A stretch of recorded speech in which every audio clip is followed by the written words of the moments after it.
हम लोग आज श्रीमद् भागवतम के बहुत सबसे महत्वपूर्ण श्लोक उसके परिभाषा सूत्र पे कुछ चर्चा करने का प्रयास करेंगे। और ये चर्चा 2-3 दिन तो कम से कम चलनी ही चाहिए। और हम लोग का ये सिस्टम ये रहेगा कि पहले हम लोग श्रील विश्वनाथ चक्रवर्ती ठाकुर जी की टीका को पढ़ेंगे, फिर श्रील प्रभुपाद जी की टीका को पढ़ेंगे, ऐसे करके है। तो जहां आपको न समझ में आए तो निसंकोच पूछ लीजिएगा, क्योंकि कुछ बातें हो सकता हूँ कि थोड़ी कठिन लगें, लेकिन कठिन है नहीं, थोड़ा सा ध्यानपूर्वक सुनेंगे तो समझ में आ जाएगा। लेकिन इससे प्रभुपाद जी के तात्पर्य भी आपको आसानी समझ में आएगा। और हम लोग कुछ चर्चा वो भी करेंगे कि भगवान के विस्तार इत्यादि, पहले भी मैंने किया था इस प्रकार से, तो उससे भी आपको प्रभुपाद जी की तात्पर्य को समझने में सुविधा प्राप्त होगी। और आप देखेंगे वो सारे शब्दों का जो टर्मिनोलॉजी यहाँ पे यूज की जाएगी वह प्रभुपाद वहाँ पे इस्तेमाल करते हैं, तो आपको समझ में आता चला जाएगा प्रभुपाद का तात्पर्य और अच्छी प्रकार से। तो शुरू करते हैं, मेरे पीछे बोलिए। श्रीमद् भागवतम प्रथम स्कंद 3रा अध्याय 28वां श्लोक। श्रीमद् भागवतम के सभी श्लोकों को इस श्लोक के प्रकाश में देखना होता है, इतना महत्वपूर्ण श्लोक है। ये विश्वनाथ चक्रवर्ती पाद समझाएंगे और हम भी प्रयास करेंगे इसको और आपके सामने प्रस्तुत करने के लिए। एते चांश कलह पुंसः, एते चांस कला पुंसः, कृष्णस्तु भगवान् स्वयं, कृष्णस्तु भगवान् स्वयं, इन्द्रारिव्याकुलं लोकम्, इन्द्रारिव्याकुलं लोकम्, मृडयन्ति युगे युगे, मृडयन्ति युगे युगे।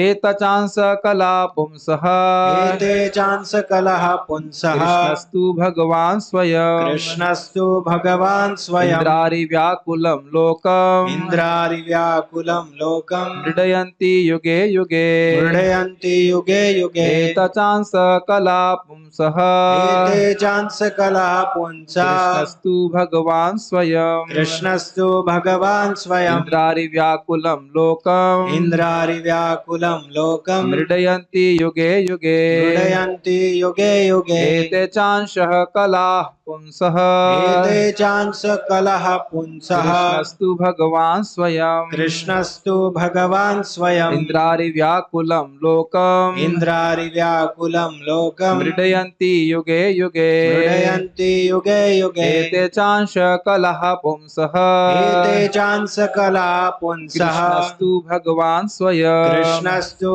भगवान् स्वयं, इन्द्रारिव्याकुलं लोकम्, इन्द्रारिव्याकुलं लोकम्, मृडयन्ति युगे युगे। मृडयन्ति युगे युगे। इस श्लोक को सभी को याद करना है, मैं काफी भक्तों को याद भी होगा। ये श्लोक बहुत महत्वपूर्ण है और आप समझ जाएंगे जब पूरा चर्चा होगी तो क्यों महत्वपूर्ण है। यस, बोलिए। एते चांस कलः पुंसः, एतचांसः कला पुंसः, कृष्णस्तु भगवान् स्वयं, कृष्णस्तु भगवान् स्वयं, इन्द्रारिव्याकुलं लोकम्, इन्द्रारिव्याकुलं लोकम्, मृडयन्ति युगे युगे, मृडयन्ति युगे युगे। श्लोक का अर्थ बड़ा स्पष्ट है। अभी तक अवतारों का वर्णन हुआ, लेकिन ये क्लियर नहीं समझ में आया कि अवतार हैं किसके, एक बात। दूसरा, भगवान कृष्ण जो कि अवतारी हैं, अवतार नहीं हैं, अवतारी हैं, उनका भी गणना अवतार में हो गई। तो श्रील सूत गोस्वामी जी को भय हुआ कि कहीं कोई व्यक्ति भगवान कृष्ण को विष्णु के अवतार के रूप में ना समझने लग जाए। तो इसलिए यह श्लोक वो कह रहे हैं, एते, एते मतलब ये, और चा, एते मतलब जिनका मैंने अभी नाम लिया है, जितने भी अवतारों का नाम लिया है वो, च, और जिनका नहीं लिया। उक्त और अनुक्त, ये हिंदी समझ में आई। उक्त मतलब जिनको कहा गया, जिनका नाम रखा गया, और अनुक्त जिनको नहीं कहा गया। आपने सुना था ना, अवतारा ही संख्य या हरे सत्व निधे द्विजा। भगवान के अवतार असंख्य हैं, तो सबका नाम गणन करना संभव नहीं है। तो कह रहे एते और च। एते शब्द को देखिए, एक एक शब्द की व्याख्या कैसे हो रही है। एते मतलब जिन अवतारों का नाम मैंने आपको बताया, और च मतलब जिनको नहीं बताया, वे सब अंश कलह पुंसा। पुंसा मतलब शिरोदकशय विष्णु या गर्भोदकशय विष्णु या महाविष्णु, कोई भी ले लीजिए, तीनों में से किसी विष्णु को ले लीजिए। ये सारे अवतार जिनका मैंने नाम रखा और जिनका मैंने नाम नहीं रखा, वे भगवान विष्णु के अंश हैं या उनके अंश के अंश हैं। अंश है या कला है। ये लाइन समझ में आ रही पहली। या तो उनके शक्ति आवेश अवतार हैं, और या फिर उनके स्वांश अवतार हैं। स्वांश अवतार मतलब उन्हीं के सीधे विस्तार, जैसे मत्स्य कूर्म, और उनके या फिर शक्तावेश अवतार जैसे कि नारद जी इत्यादि। सबको समझ में आ रहा है यहां तक पहली लाइन का अर्थ? ठीक है। लेकिन अब इसमें एक बात और समझ लेना चाहिए। मैंने आप लोगों को चैतन्य चरितामृत की क्लास में ये बताया था ना, विधेय और अनुवाद, सब्जेक्ट और प्रेडिकेट। ये बात यहां पे भी आएगी, इसलिए आप बच नहीं सकते उससे। सब्जेक्ट और प्रेडिकेट की बात आ रही थी। पहले सब्जेक्ट बोलना होता है, फिर उसके प्रेडिकेट को बोलना होता है। पहले विषय बोलना होता है, फिर उसके संबंध में, विषय नहीं मतलब कर्ता को बोलना होता है, फिर उसके संबंध में उसको कुछ बोलना होता है। यानी पहले विधेय बोलना होता है, फिर उसका अनुवाद बोल, विधेय मतलब सब्जेक्ट होता है, विधेय मतलब प्रेडिकेट होता है। अनुवाद बोलना होता है, उसके बाद विधेय बोलते हैं। मतलब सीधी बात बोले, पहले सब्जेक्ट फिर प्रेडिकेट। अब देखिए यहाँ पे सब्जेक्ट क्या है, एते, और अंशः कलापुंसा उसके विषय में बोल रहे हैं। ये सारे अवतार किसके अवतार हैं? तो भगवान महाविष्णु के अवतार हैं। क्लियर? अब नेक्स्ट लाइन को देखिए, कृष्णस्तु भगवान स्वयं। लेकिन, तू मतलब लेकिन, कृष्ण तो स्वयं भगवान है। अगर आप पहली लाइन को देखेंगे तो कोई कहेगा अरे, जब आप कह रहे हो एते मतलब ये सारे अवतार, तो मतलब कृष्ण भगवान जो हैं वह भी, कृष्ण और बलराम जी भी क्या भगवान विष्णु के अवतार है? तो कहते हैं ना, कृष्णस्तु भगवान स्वयं। समझ रहे हैं बात? एते च अंशः कलापुंसा, ये जितने भी अवतार हैं जिनका मैंने नाम रखा, और च मतलब नाम नहीं रखा है, वो सब विष्णु के अवतार है। लेकिन, बट, तू, लेकिन कृष्णस्तु भगवान स्वयं, भगवान कृष्ण तो स्वयं भगवान है, वह विष्णु के अवतार नहीं है। वह तो अवतारी है, वह तो विष्णु के भी स्रोत है। क्या ये समझ में आया? इसमें देख लीजिए, कृष्ण जो है यह है सब्जेक्ट, और भगवान स्वयं जो है यह है इसका प्रेडिकेट। इसको हिंदी में कैसे कहेंगे भाई? सब्जेक्ट, विषय, विषय कह लीजिए, विषय है कृष्ण, और उनके बारे में जो कुछ कहा जा रहा है वो भगवान स्वयं बोला जा रहा है। तो भगवान स्वयं किसके बारे में बोला जा रहा है? कृष्ण के बारे में। और अवतारों के अवतार विषय हैं, उनके बारे में उनके बारे में क्या बोला जा रहा है? वो अवतार हैं भगवान विष्णु के। ये दो लाइन क्लियर समझ में आ रही है? जब हम टीका पढ़ेंगे तो अब यहाँ अगर बात समझ में आ गई तो वहां वो बड़ी आसानी से समझ में आ जाएगी। तो ये स्वयं भगवान किसके विषय में कहा जा रहा है? कृष्ण भगवान के विषय में। इतनी बात समझ में आ रही है? यस। उसके बाद अगली लाइन में अवतारों के सामान्य प्रयोजन को कह रहे हैं, इंद्रारी व्याकुलम लोकम। इंद्र अरि, अरि मतलब होता है शत्रु, और इंद्र के अरि मतलब हो गया इंद्र के शत्रु। इंद्र के शत्रु मतलब असुरों के द्वारा। इंद्रारी व्याकुलम लोकम, जब ये जगत के लोग इंद्र के शत्रुओं के द्वारा व्याकुल हो जाते हैं, परेशान हो जाते हैं, तो मृडयंती युगे युगे, अवतरित होते हैं। युग युग में सारे अवतार अवतरित होते हैं। तो भगवान कृष्ण भी अवतरित होते हैं, लेकिन ध्यान देना होगा, आप सबको याद है कि भगवान कृष्ण का जो स्वयं गोलोक विहारी स्वयं रूप कृष्ण का अवतरण असुरों को मारने के लिए नहीं होता है। वह तो राग मार्ग की भक्ति का प्रवर्तन करने के लिए आते हैं। याद आ रहा है चैतन्य चरितामृत से? तो खैर जो भी है, लेकिन क्योंकि भगवान आते हैं और एक क्या का शब्द था, अनुसंगिक रूप में असुरों को भी मार देते हैं, तो इसलिए उनको भी अवतार में गणन कर सकते हैं, लेकिन वासुदेव रूप में वो करते हैं। ठीक है, श्लोक समझ में आ गया आप लोगों को? हाँ बोलने के पैसे नहीं मिलेंगे, समझ में आ गया तो बताइए। हाँ, मृडयंत के प्रपात कह रहे हैं प्रसन्न करते हैं लोगों को, अवतरित होकर के प्रसन्न करते हैं। भाई व्याकुल हो जाते हैं लोग, व्याकुल हो जाते हैं लोग, तो भगवान मृडयंती इनको आकर के प्रसन्न करते हैं। किनको प्रसन्न करते हैं? जो लोग व्याकुल हैं, इंद्र के शत्रुओं से जो लोग व्याकुल हैं, उन लोगों को आकर के भगवान प्रसन्न करते हैं।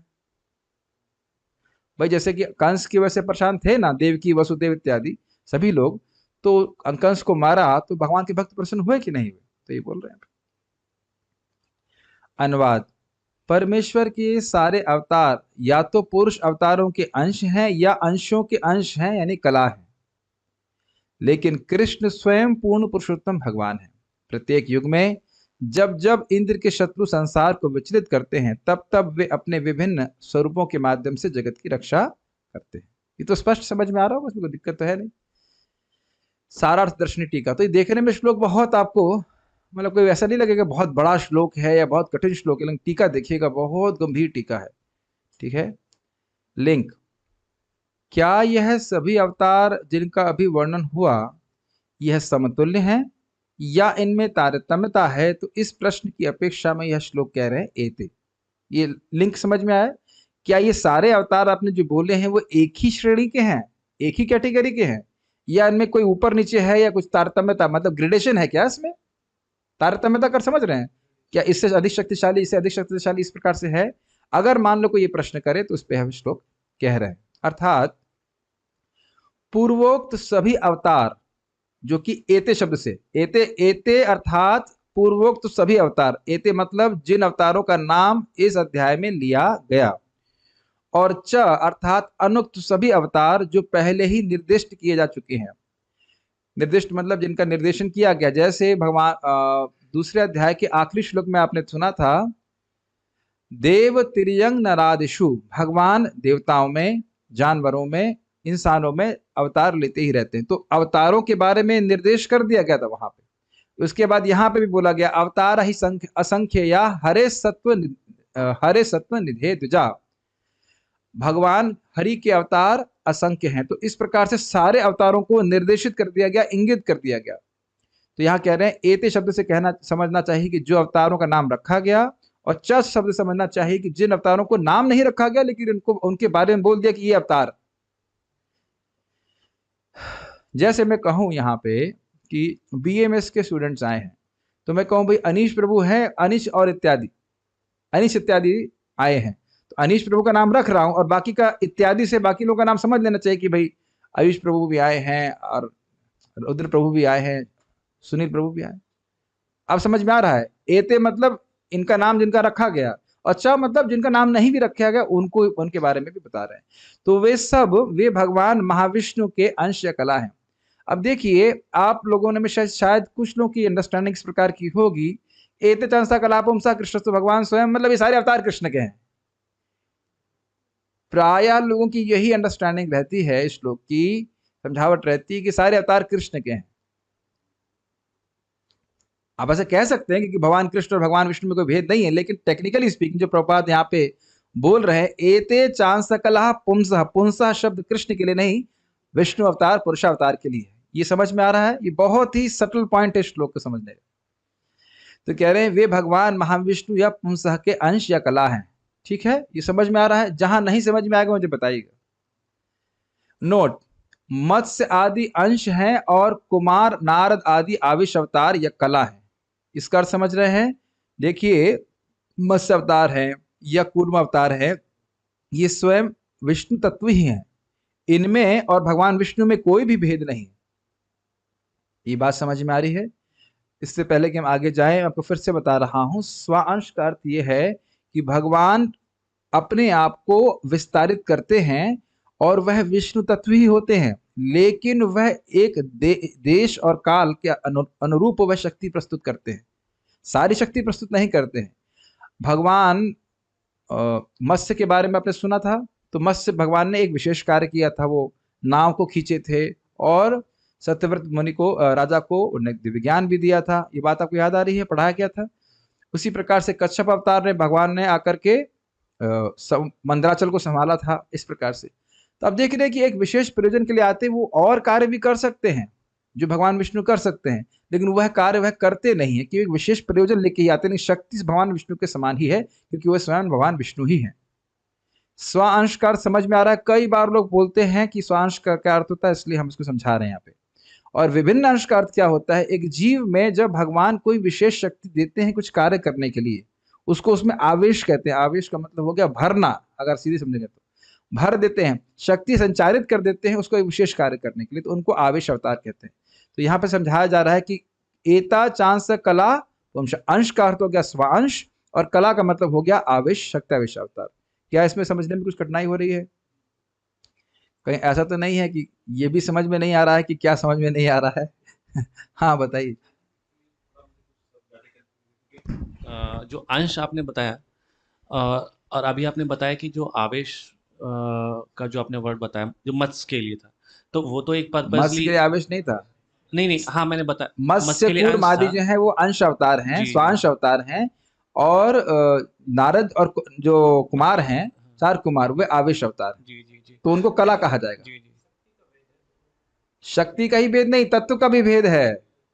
नारद जी विष्णु तत्व नहीं है, चार कुमार विष्णु तत्व नहीं है, वो जीव तत्व है, वो जीव हैं। और मत्स्य कूर्म आदि ये विष्णु तत्व है, तत्व ही अलग है। अभी अभी घबराई मत, और अभी आगे पढ़ लीजिए। देखिए, एक बार आज हम सुना रहे हैं, फिर आपको दोबारा पढ़ना होगा, तब समझ में आता है बातें। ये भी रहता है, ये काफी महत्वपूर्ण है। अभी हम वो सब प्रश्न नहीं लेना चाहते, पहले जो जितना है वहां पे लीजिए, इसको समझिए। इसको लघु भागवतमृत में इस प्रकार कहा गया है।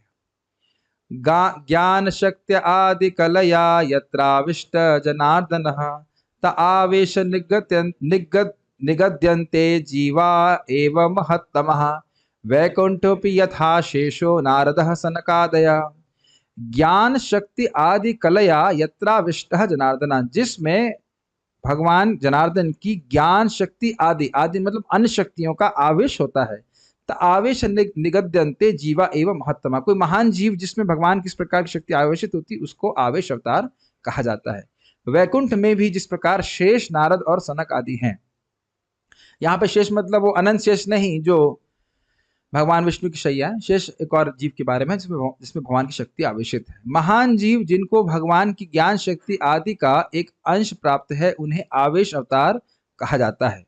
इनके उदाहरण हैं वैकुंठ में भी यथा शेष नारद और कुमार।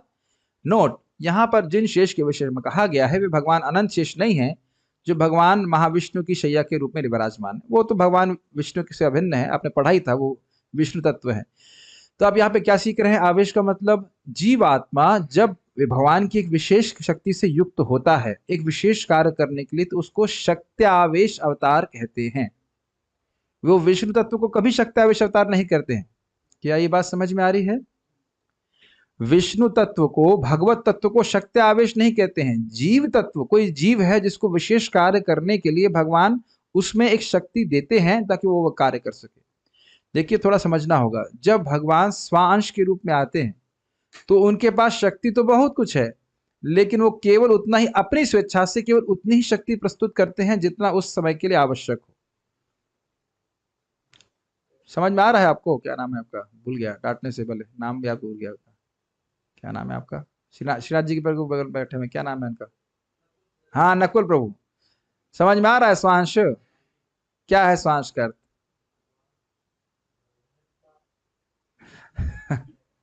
ध्यान से सुनेंगे तब तो आएंगे। इधर आके बैठो, इधर आके बैठो। पीछे बैक बेंचर बनोगे तो कभी नहीं सीख पाओगे।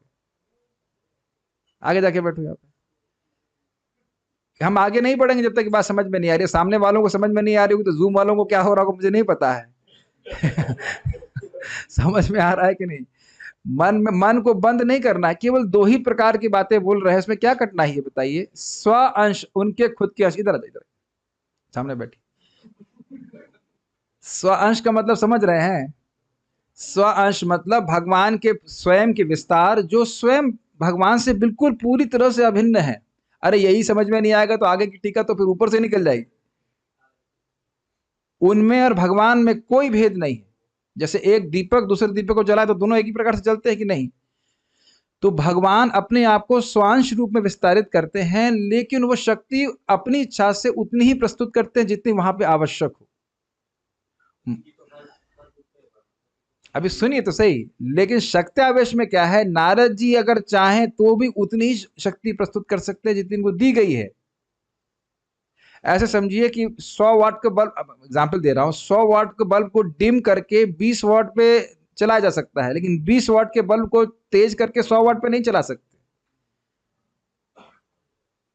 अब समझ में आ रहा है? कुछ कुछ बड़ा 100 वाट का बल्ब है तो उसे डिम करके कुछ कम रोशनी ले सकते हैं ना, अगर रोशनी की कम आवश्यकता हो। करते हैं कि नहीं करते? डिमर लगाते हैं कि नहीं? और वो ये समझना चाहिए कि डिमर कोई और नहीं लगाता, भगवान स्वयं ही लगा लेते हैं। वो उतनी शक्ति ही प्रस्तुत करते हैं। अच्छा चलो, मैं एक और उदाहरण देता हूँ। परम पूज्य राधा कुंज महाराज जी हैं। महाराज जी भागवतम बहुत जानते हैं कि नहीं, लेकिन मान लो किसी नए व्यक्ति को कुछ बता रहे हैं, तो मान लो बताएं इंसान जानवर का अंतर है, तो उतना ही पता है महाराज को। अच्छा, मैं किसी एकदम नए व्यक्ति को बोलूं कि आप प्रीचिंग करिए, तो आप उतना तो प्रीचिंग नहीं कर पाएंगे, पूरा भागवत ज्ञान नहीं है ना। आपको बताया कि भाई तुम शरीर नहीं आत्मा हो, इंसान जानवर में अंतर बता दिया, इतना बता सकते हैं। 2-4 श्लोक बोल देंगे, हाँ बस। अंतर समझ रहे हैं ना? मैं खाली उदाहरण की बात कर रहा हूँ। महाराज जी कुछ बता रहे हैं, मान लो कुछ सिंपल सी बात बता रहे हैं नए व्यक्ति को, तो इसका अर्थ ये नहीं कि उनको उतना ही पता है। उनको बहुत कुछ पता है। अगर ऐसा परिवेश होगा जहां वक्त अधिक समझ पाएंगे तो महाराज और अधिक बता सकते हैं। नहीं समझ में आ रहा है? भगवान स्वांश जो है भगवान से बिल्कुल अभिन्न है, वो वही भगवान है, लेकिन उतना ही शक्ति प्रस्तुत करते हैं जितना वहां पे आवश्यक है। लेकिन जो शक्त्यावेश अवतार होते हैं उनको पहली बात तो वो जीव तत्व है, वो जीवात्मा है, और उनको उतनी ही शक्ति भगवान के द्वारा दी जाती है जितना कि उनसे अपेक्षित है वो उस कार्य को करने के लिए। कौन सी भाषा बोल रहा हूं मैं, गैस कीजिए। हिंदी आ गया?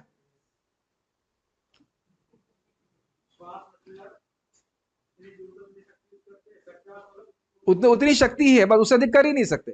यस, इतना बात समझ में आ गया? कोई बात नहीं, मुश्किल नहीं है। अब क्या है कि ये बात इसमें बोला ना कि कल तो आप लोग बच गए थे, ज्यादा बताना था नहीं, खुशी खुशी पार हो गए थे। आज मैं खुश हूं क्योंकि आज खूब सारी कठिन कठिन बातें समझाने के लिए। लेकिन यहां आप समझ लेंगे तो प्रभुपाद जी के सारे तात्पर्य आपको आसानी से समझ जाएंगे। प्रभुपाद छोड़ेंगे नहीं, स्वांश विभिन्नांश खूब इस्तेमाल करते हैं। और होता यही कि पढ़ करके आगे हाँ होगा कोई स्वांश, होगा कोई विभिन्नांश, ऐसा नहीं होता है। पर समझेंगे तो समझ में आएगा, अच्छा लगेगा। ठीक है, अच्छा आगे पढ़ते हैं। पद्म पुराण कहता है, आविष्ट भूत कुमारेशु नारदे च हरिर विभु। भगवान श्री हरि ने अपनी शक्ति कुमार और नारद जी में आविष्ट करी। ध्यान देंगे, फिर से ध्यान दीजिए, भगवान हरि नारद जी और कुमार नहीं बन गए हैं, उनमें अपनी शक्ति आविष्ट करी है, लेकिन मत्स्यकूर में वो स्वयं को अपने आप को विस्तारित कर देते हैं। ठीक, लघु भागवतामृत से चल रहा है, सॉरी लघु भागवतामृत के उदाहरण दिए जाएंगे। आविवेश प्रथुम देव शंखी चक्री चतुर्भुज। चतुर्भुज भगवान जो शंख और चक्र धारण करने वाले हैं वे पृथु में प्रवेश किए। इससे सिद्ध हो गया कि पृथु महाराज शक्त्यावेश अवतार है, वो विष्णु तत्व के नहीं है।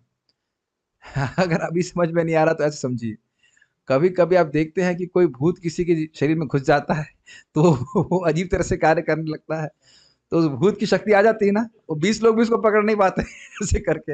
अगर ये बात समझ में आती है, आवेश का मतलब समझ रहे हैं, इस प्रकार से आ जाता है। ये उदाहरण नहीं देना चाहिए था भूत वाला, लेकिन अगर यही समझ में आता है, मगर कहने का अर्थ है कि भगवान अपनी शक्ति देते हैं। ठीक है,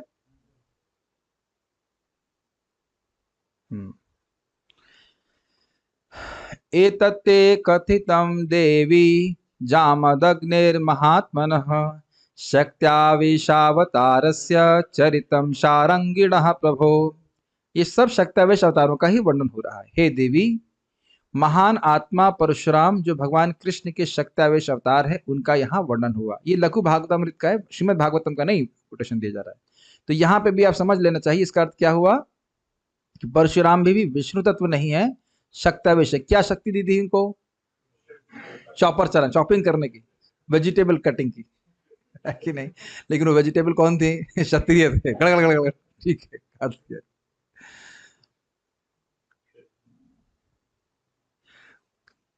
अभी एक प्रश्न आ रहा है, क्या प्रभुपाद जी शक्त्यावेश अवतार है? प्रभुपाद जी संबंध में स्वयं ही कहते हैं तात्पर्य चैतन्य चरितामृत में, कृष्ण शक्ति बिना नहीं तार प्रवर्तन। भगवान कृष्ण की शक्ति के बिना कोई हरि नाम संकीर्तन का प्रचार नहीं कर सकता है। तो आप देख सकते हैं कि इस प्रकार का प्रचार प्रभुपाद जी ने किया है, वो अद्भुत है, क्योंकि हम लोगों ने कभी अमेरिका में प्रचार किया भी नहीं है। प्रचार क्या किया, वहां जाएंगे तो हम ही खुश हो जाएंगे, है कि नहीं? जितनी भक्ति है वो हो ही नहीं पाएगी। समझ रहे ना मेरी बात?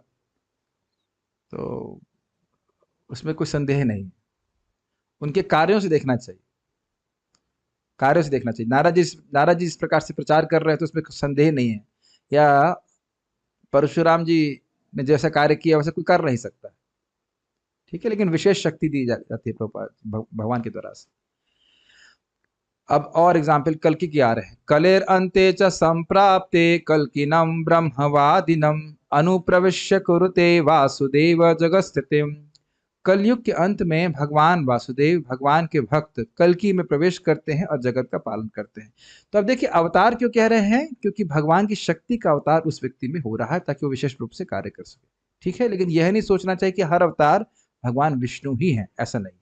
ठीक है, कुमार और नारद जी में ज्ञान और भक्ति शक्ति का आवेश है और पृथु और अन्यों में क्रिया शक्ति का आवेश होता है। तो आप देख सकते हैं कि नारद जी तलवार नहीं चलाते, कहीं हिस्ट्री में नहीं लिखा है कि नारद जी तलवार चला रहे हैं या चार कुमार तलवार चला रहे हैं।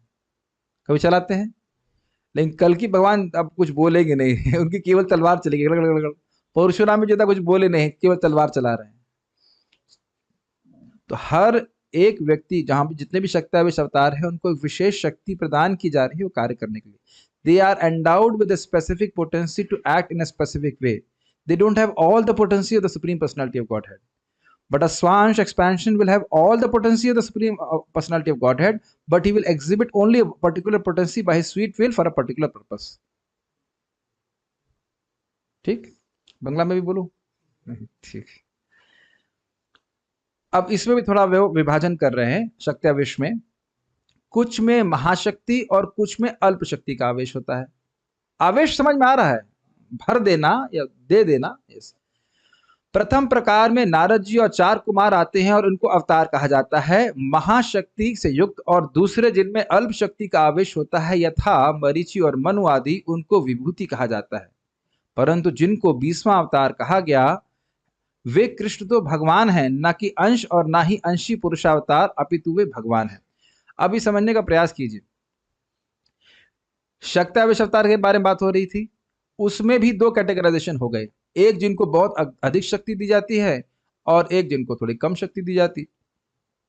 तो जैसे कि कुमार और नारद जी को बहुत अधिक शक्ति दी गई तो उनको अवतार कहते हैं, और जिनको कम शक्ति दी है जैसे मनु इत्यादि को, उनको भगवान की विभूति कहते हैं। एताम विभूति योगम च, ऐसे करके भगवान गीता में बोलते हैं ना। तो अब बोलते हैं मैं विष्णु में वासुदेव हूं, ऐसे करके बहुत सारे नाम रखते हैं कि मैं अपनी विभूतियों के बारे में भगवान बताते हैं। क्या है वो? स्थावर नाम हिमालय, स्थावरों में मैं हिमालय हूं। तो ये सब भगवान की विभूतियां हैं। तो वहां पे कह रहे हैं कि उसी वहां पे विभूति के बारे में हो रहा है। यहाँ बोल रहे हैं कि जिनको कम शक्ति दी जाती है, जिन शक्त्यावेश अवतारों में कम शक्ति होती है उनको विभूति कहते हैं। बस इतनी बात बोल रहे हैं। तो शक्त्यावेश अवतार में भी अवतार और विभूति ये दो भेद हो जाएंगे। तो अब कोई कहेगा कि कृष्ण भी तो अवतार के रूप में कहा गया। एकोनविंश 19वें और 20वें, याद आ रहा है? 19वें अवतार थे बलराम जी और 20वें अवतार थे भगवान श्री कृष्ण। तो कोई कहे कि भाई कृष्ण को भी तो अवतार के रूप में गिना गया है, तो कहते हैं ना तो भगवान कृष्ण विष्णु के अंश हैं, उनके स्वांश नहीं है कृष्ण। स्वांश समझ में आ रहा है? विष्णु के विस्तार नहीं है कृष्ण, और ना अंशी हैं। अब अंशी का अर्थ क्या होता है जरा समझ लीजिए। अंशी का अर्थ होता है जिससे सारे अंश प्रकट होते हैं। अंशी का अर्थ क्या होता है आयुष प्रभु? सारे अंश प्रकट होते हैं। तो इस भौतिक जगत में आप देखें तो सारे अवतारों के बारे में जो बात हो रही है उनके अंशी कौन है? आपका नाम आयुष है? हाँ, क्षीरोदकशय विष्णु। अब थोड़ा समझिए, जो ये अंशी पॉइंट पकड़ लीजिएगा। इस भौतिक जगत में जितने अवतार हैं उनके परिप्रेक्ष्य में क्षीरोदकशय विष्णु अंशी हैं, समझ रहे हैं? लेकिन जितने अन्य विष्णु अवतार हैं, सॉरी विस्तार हैं, उनके अंशी हैं भगवान कृष्ण। ये ग्रहण कर पा रहे हैं बात? ये बात समझ के चलिएगा, क्योंकि अंशी आगे भगवान कृष्ण के संबंध में भी रख रहे हैं, लेकिन वो किस संबंध में रख रहे हैं समझ लेना होगा। बलराम भगवान कृष्ण के अंश हैं कि नहीं? है या नहीं है? कौन बोला नहीं? भगवान कृष्ण के विस्तार नहीं है बलराम जी। कल इसका रोटी बंद करो, इतने दिन पढ़ाया आपको समझ में नहीं आती। चावल खिला देना, खिचड़ी खा लेंगे, ठीक है। कुछ तो कोई ना कोई अंश तो मिल ही जाएगा प्रसाद। कृष्ण भगवान के अंश हैं, उनके विस्तार है वो, तो उनकी दृष्टि से भगवान कृष्ण उनके अंशी हो गए। समझ रहे ना मेरी बात? लेकिन यहां जो बात बोल रहे हैं अंशी नहीं है, वो अंशी पुरुषावतार इस जगत के अवतारों के संबंध में। इसलिए कह रहे हैं कृष्ण ना तो अंशी है ना अंश है, वह तो अवतारी हैं। सारे अवतारों के स्रोत वही हैं, क्योंकि महाविष्णु के स्रोत भी भगवान कृष्ण है। सर्व कारण कारणम। ऐसे लोग देख रहे हैं मेरे तो जैसे लग रहा है एकदम आज सोच रहे गलत फंस गए। मालूम होता है इतनी कठिन क्लास है तो हम शायद कभी नहीं आते। कौन किसका अंश मुझे तो कुछ समझ में नहीं आ रहा है। ठीक है, ओके, ठीक है। तो ये 20वें जो हैं भगवान कृष्ण, ये अवतार नहीं है, ये अवतारी हैं। ठीक है, भगवान अवतारी हैं और वे पुरुष के भी स्रोत हैं, इसको इस अध्याय में पहले ही कह दिया गया था। जगृहे पौरुषम रूपम भगवान महदादि भी, भगवान ने पुरुष का रूप स्वीकार किया। अब जिसने श्लोक को सुना है, इसकी व्याख्या सुनी, उसके लिए कोई कठिनाई नहीं होगी। इस अध्याय के पहले ही श्लोक में बोल दिया था ना, जगृहे पौरुषम भगवान महदादि भी, ठीक है ना।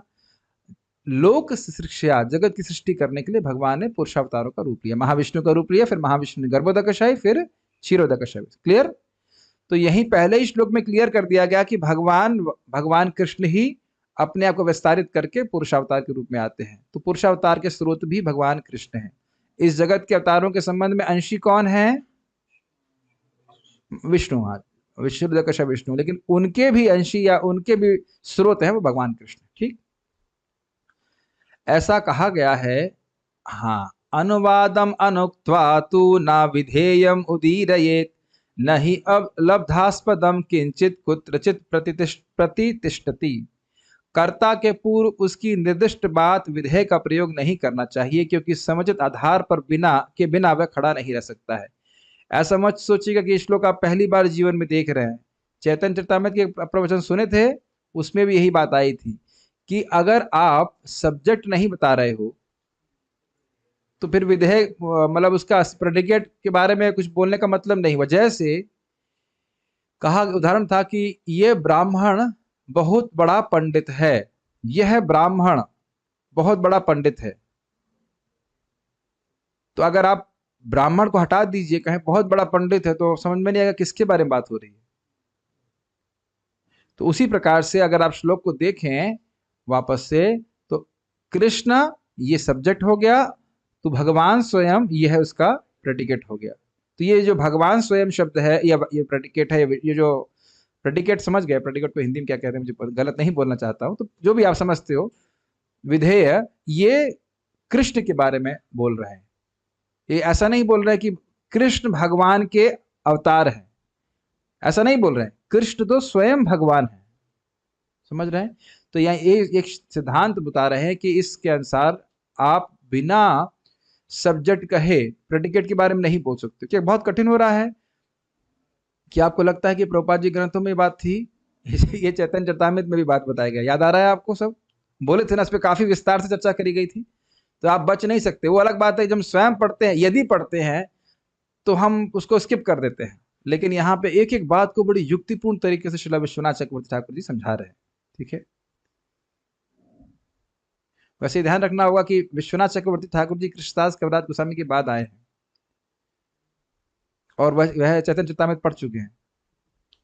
ये ध्यान देना होगा कि श्रीला चक्रवर्ती पाद की जब टीका पढ़ रहे हैं तो उसमें लघु भागवतामृत, चैतन्य चरितामृत और अन्य सारे गोस्वामी ग्रंथों का भी समावेश यहाँ पे रहेगा। तो ये आपको देख लेना चाहिए। इसलिए कृष्णस्तु भगवान का अर्थ है कि कृष्ण अनुवाद, यानी कि अनुवाद का मतलब कृष्ण सब्जेक्ट है, शब्द कृष्ण जो सब्जेक्ट है, ही विधेय या विषय या स्वयं भगवान अर्थात भगवत तत्व लक्षण धर्म को साधते हैं। ये समझ में आया? कृष्णस तू भगवान स्वयं, उसमें सब्जेक्ट क्या है अमरनाथ प्रभु? अरे वाह, समझ गया, गुड, फाइनली। और भगवान स्वयं ये क्या है? विधेय। अरे तो संस्कृत बोलने लगे, वाह, समझ में आ गया सब लोगों को। मैं कहूं भगवान स्वयं, तो आप कहेंगे भाई कौन भगवान स्वयं? तो एकदम स्पष्ट समझ में आ रहा है, कृष्णस्तु भगवान स्वयं। इसका अर्थ यह नहीं है कि कृष्ण भगवान के एक रूप हैं, अपितु इसका अर्थ है कि कृष्ण ही मूलभूत भगवान है, स्वयं रूप भगवान है, उनके परे अब कोई तत्व नहीं है।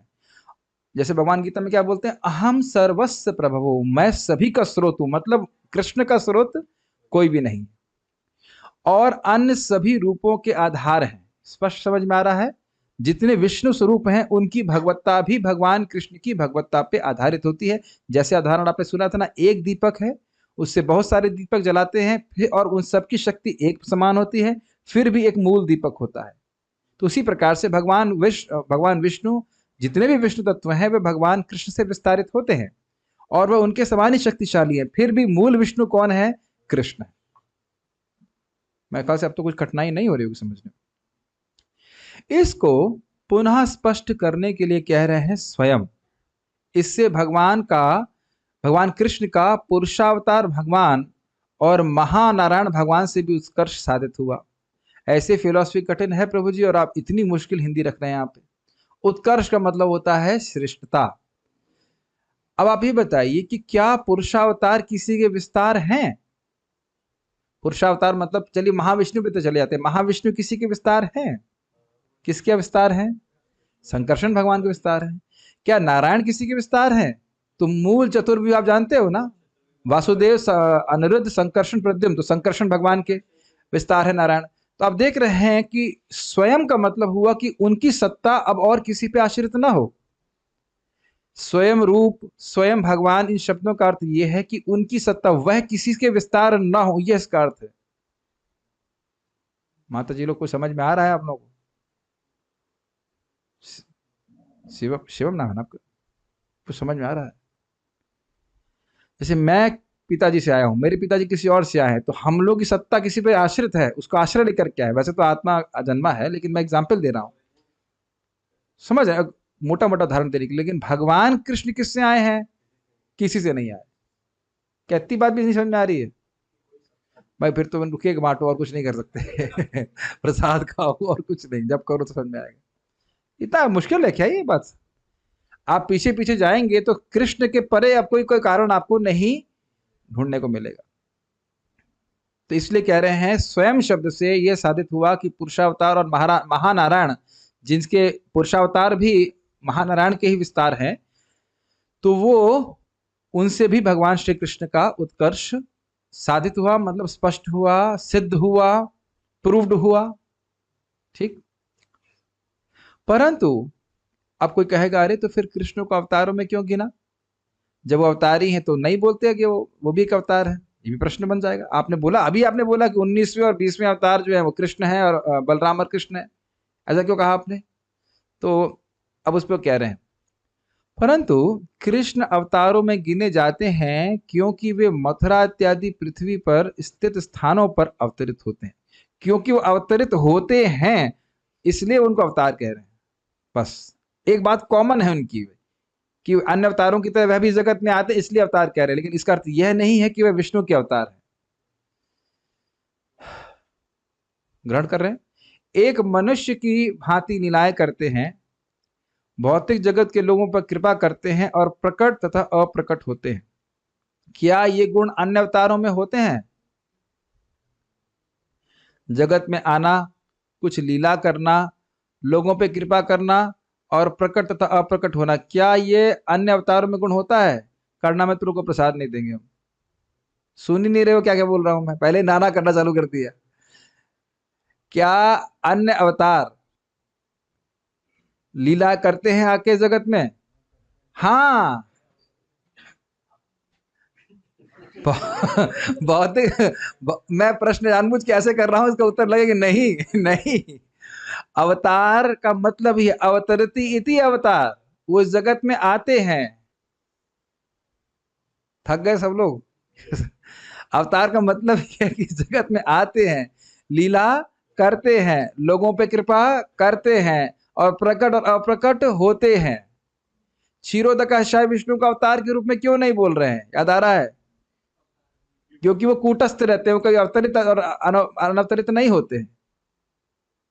सब भूल गए, सब कुछ याद भी है। इसी अध्याय की शुरुआत में पढ़े थे। कोई बात नहीं, आपको दे देंगे खिचड़ी, कोई बात नहीं, घबराई मत, डोंट वरी डोंट वरी। ठीक। ये एक एक लाइन बहुत गंभीरता से समझने की, वो क्यों बोल रहे हैं, तो भगवान को अवतार क्यों कहते हैं, समझ में आ रहा है ना? ये कई बार आपसे अगर आप प्रीचिंग करेंगे, कई बार पूछेंगे, अरे कृष्ण तो विष्णु के अवतार है, अवतार क्यों कह रहे हैं समझ लेना चाहिए। अन्य अवतारों के गुण भी भगवान कृष्ण में हैं, लेकिन अन्य अवतारों में सारे कृष्ण के गुण नहीं है। कृष्ण अवतार ही हैं, सभी के स्रोत हैं। ठीक। और भगवान कृष्ण हर बार भी नहीं आते हैं। भगवान कृष्ण जो गोलोक से आते हैं वो ब्रह्मा जी के दिन में एक ही बार आते हैं। इसलिए गोपाल तापनी उपनिषद कहता है कि सहोवाचाब्ज योनियो अवताराणाम मध्य श्रेष्ठ अवतार को भवति येन लोकास्तुष्टा भवन्ति यम स्मृत्वा मुक्ता अस्मात् संसारात् तरन्ति कथम आस्यावतारस्य ब्रह्मतः भवति। सहोवाचा, ब्रह्मा जी ने कहा, आप जो योनि जो कि कमल से उत्पन्न हुए हैं, यह अवताराणाम मध्य श्रेष्ठ अवतार को भवती, सारे अवतारों में के मध्य सबसे श्रेष्ठ अवतार कौन सा है? ये ना लोकास तुष्टा भवंती, जिसके द्वारा सारे लोग तुष्ट हो जाएं। यम स्मृत्वा मुक्त्वा अस्मात् संसारा तरंती, जिसका स्मरण करके, स्मरण करने मात्र से लोग इस जगत से मुक्त हो जाएं। कथम आस्य अवतार से ब्रह्मता भवती, इस अवतार की ब्रह्मता, ब्रह्मत्व, आध्यात्मिकता कैसे होती है? ये ब्रह्मा जी की बात है। तो यानी कि ये भगवान कृष्ण को, गोपाल तापनी उपनिषद अर्थात गोपाल के बारे में बात हो रही है, कृष्ण के बारे में बात हो रही है। ब्रह्मा जी कहते हैं, सभी अवतारों में श्रेष्ठ कौन सा है जिससे सभी लोग संतुष्ट हो जाते हैं एवं जिसका स्मरण करके वे इस जगत से मुक्त हो जाते हैं? किस प्रकार से यह अवतार परब्रह्म है? तो ये समझ में आ रहा है, ये किसको इंगित कर रहा है? कृष्ण को, गोपाल को। अब जरा देखिए भाई, जहां ना समझ में आप बता दीजिएगा, ठीक है? मैं तो मान रहा हूं कि ये सब चीजें बड़ी आसान है, कुछ कठिन नहीं है समझने में। जहां आपको लगे कि भाई नहीं समझ में आ रहा है तो हम प्रयास करेंगे ये सुधारने का। परंतु केवल इस एक वाक्य की, कृष्णस्तु भगवान स्वयं के आधार पर आप ये कैसे कह सकते हैं कि कृष्ण पूर्ण भगवान है, जबकि इस वाक्य के विरोधी बहुत से वाक्य हैं? अब ये प्रश्न कौन उठा रहा है? श्रील विश्वनाथ चक्रवर्ती ठाकुर ही उठा रहे हैं।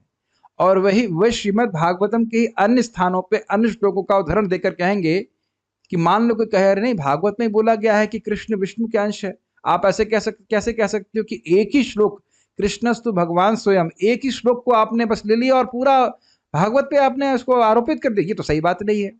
ये आचार्यों की शैली है, खुद ही वह परेशानी उठाते हैं, फिर खुद ही उसको समाधान करते हैं।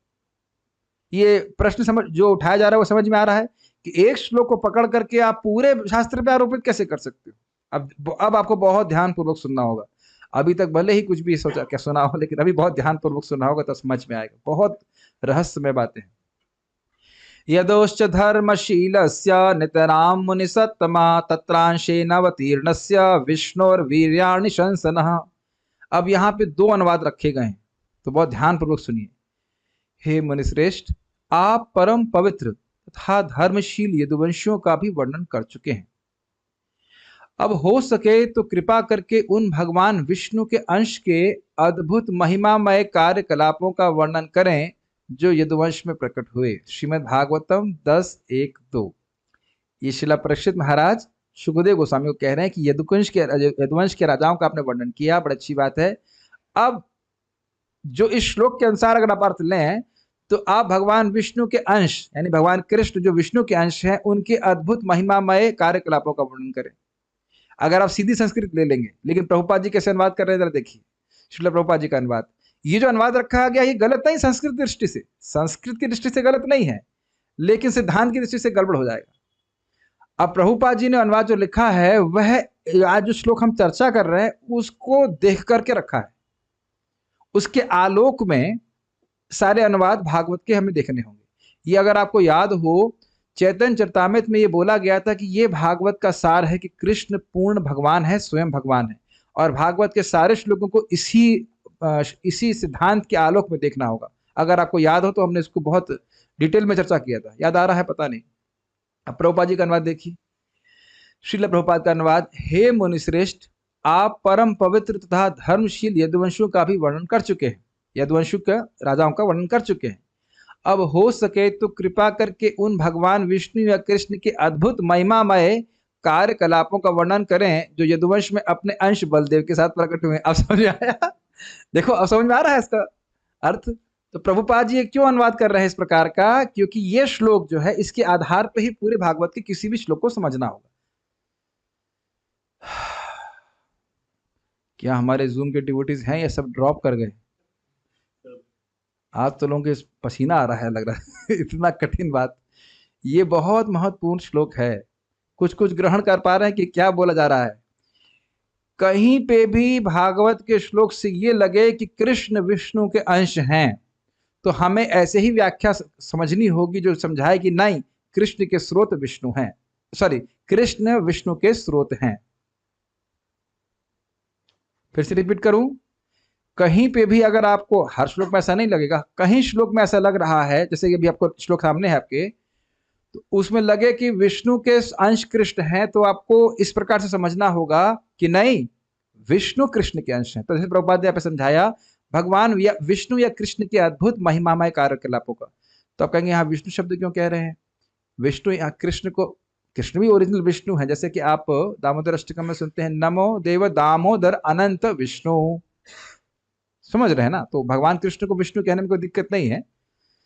तो इसलिए, और वह अपने अंश बलदेव के संग यदुवंश में प्रकट हुए हैं, तो उनके बारे में बताइए। तो यहाँ तो कोई दिक्कत नहीं, बलराम जी भगवान कृष्ण के अंश हैं। मैं इसीलिए अलग अलग दोनों अनुवाद रख रहा हूँ, एक सीधी संस्कृत की दृष्टि से और एक श्रील प्रभुपाद जी का अनुवाद है जो इस सिद्धांत के अनुसार अनुवाद किया गया। ठीक है ना? दिष्ट्यांबते कुक्षिगतः परः पुमान् अंशेन साक्षात् भगवान भवाय नः मा भूद्भयं भोजपतेर्मुमूर्षोर्गोप्ता यदूनां भविता तवात्मजः। अब यहाँ पे ये देवतागण माता देवकी को बोल रहे हैं, हे माता देवकी। ये पहला अनुवाद है, उसका दूसरा अनुवाद प्रभुपाद जी का होगा। हे माता देवकी, आपके तथा हमारे सौभाग्य से भगवान अपने अंश रूप में अब आपके गर्भ में है, अतएव आपको इस कंस से भयभीत नहीं होना है जिसने भगवान के हाथों से मारे जाने की ठान ली है। आपका शाश्वत पुत्र कृष्ण हमारे यदुवंश का रक्षक होगा। यहाँ पे क्या ध्यान देने वाली बात है? भगवान अपने अंश के रूप में आपके गर्भ में है, मतलब लगता है ये लड़का फास्टिंग करना चाहता है। भगवान अपने अंश के रूप में आपके गर्भ में हैं, इस समय कृष्ण हैं। तो इसलिए इस अनुवाद के अनुसार क्या प्रतीत होगा कि भगवान विष्णु अपने अंश कृष्ण के रूप में आपके गर्भ में है। ठीक? अब प्रभुपाद जी का अनुवाद देखिए। श्री प्रभुपाद जी का अनुवाद, हे माता देवकी, आपके तथा हमारे सौभाग्य से भगवान अपने सभी स्वांशों तथा बलदेव समेत अब आपके गर्भ में है। कितना सुंदर अनुवाद प्रभुपाद की। मतलब कृष्ण है, आपने चैतन्य चरितामृत में सुना था ना, कृष्ण जब आते हैं तो उनके अंदर सारे विष्णु तत्व समाविष्ट होकर आते हैं। अब देखिए, अब अंतर हो गया ना। इस लाइन में आप देख सकते हैं अंतर क्या हुआ कि कृष्ण साक्षात स्वयं भगवान आपके गर्भ में। क्लियर? ठीक। अतएव आपको उस कंस से भयभीत नहीं होना है जिसने भगवान के हाथों से मारे जाने की ठान ली। बाकी तो सब कोई दिक्कत नहीं है, लेकिन यहीं पे सारा सिद्धांत अलग हो जाता है। आपका शाश्वत पुत्र कृष्ण हमारे यदुवंश का रक्षक होगा। ताविमावे भगवतो हरेर अंशा विहागतौ भारव्याय च भुवः कृष्णो यदुकुरुद्वहौ। अब देखिए एक और एग्जाम्पल दे रहे हैं। वे नर नारायण ऋषि जिनके अंश कृष्ण हैं, वे अब जगत का भार उतारने के लिए यदु तथा कुरु वंशों में क्रमशः कृष्ण तथा अर्जुन के रूप में प्रकट हुए। श्रीमद् भागवतम 4.15.9, वो बीच का डॉट मिसिंग हो गया। ये कौन सा अनुवाद है? संस्कृत का अनुवाद। प्रभुपाद जी का अनुवाद देखिए। ये तो समझ में आ रहा है कि मैं कर क्या रहा हूं। सिद्धांत ये है कि कृष्ण सभी अवतारों के विष्णु स्वरूपों के स्रोत हैं। तो उस सिद्धांत की दृष्टि से हमें भागवत का कोई श्लोक सीखना होगा। इतना तो समझ रहे हैं ना कि हम चर्चा कर रहे हैं। श्रील प्रभुपाद जी का अनुवाद, नर नारायण ऋषि कृष्ण के अंश विस्तार है। इसको हाईलाइट करूं, नर नारायण ऋषि कृष्ण के अंश अवतार हैं और अब जगत का भार उतारने के लिए यदु तथा कुरुवंश में क्रमशः कृष्ण तथा अर्जुन के रूप में प्रकट हुए। अर्जुन तो नर के अवतार के रूप में बोल रहे हैं और कृष्ण के अंश हैं नर नारायण ऋषि। देखिए, इसको भी आपने चैतन्य चरितामृत में सुना था, क्योंकि भगवान कृष्ण जब आते हैं तो सारे विष्णु स्वरूप उनमें आते हैं। याद आ रहा है? तो अगर कोई भक्त कहता है भगवान कृष्ण नारायण के अवतार है, तो वो भी कोई दिक्कत नहीं है। याद आ रहा है? बड़ा तो सुना था हमने सब बात। कोई कहता नहीं क्षीरोदकश विष्णु के अवतार, हाँ वो भी ठीक है, उसका भाव। कोई कहता है कृष्ण तो साक्षात वामन देव है, हाँ वो भी ठीक है, क्योंकि बाकी जितने भी अवतार हैं वह कृष्ण के साथ ही आते हैं। लेकिन मूल बात हमें जो समझनी होगी कि जितने भी अवतार हैं विष्णु स्वरूप हैं, उनके स्रोत कौन है? भगवान कृष्ण। ठीक है? श्रीमद् भागवत के प्रारंभ में यह अध्याय भगवान के गुह्य जन्म से संबंधित है, इसलिए इसको सूत्र कहा जाता है, क्योंकि यह सभी अवतारों के संबंध में वाक्यों को बांधता है। ये लाइन समझ में आई? सूत्र मतलब समझते हैं, मंगल सूत्र समझते हैं आप लोग, माता जी लोग समझते हैं मंगल सूत्र। तो उसमें धागा होता है कि नहीं होता है? हमारे इस कंठी में धागा है कि नहीं है? तो ये धागा इन सारी मणियों को बांध रहा है कि नहीं? सूत्रे मणिगणा एवं भगवद्गीता में एक सूत्र का कार्य ही होता है कि विभिन्न मणियों को बांध दे, और वह सूत्र दिखता नहीं है, ये भी एक विशेष बात है। तो जितने भी श्रीमद् भागवतम के मणि रूप श्लोक हैं, उनको यह श्लोक एक सूत्र की तरह बांधता है, इसलिए इसको सूत्र कहा जा रहा है। कोई कठिनाई तो नहीं होनी चाहिए, तो समझ में आ रहा है। और इस अध्याय में एते चांश कलह पुंसः कृष्णस्तु भगवान स्वयं, यह परिभाषा सूत्र है जो इस शास्त्र को समान रूप से परिभाषित करता है। जरा समझिए इस बात को।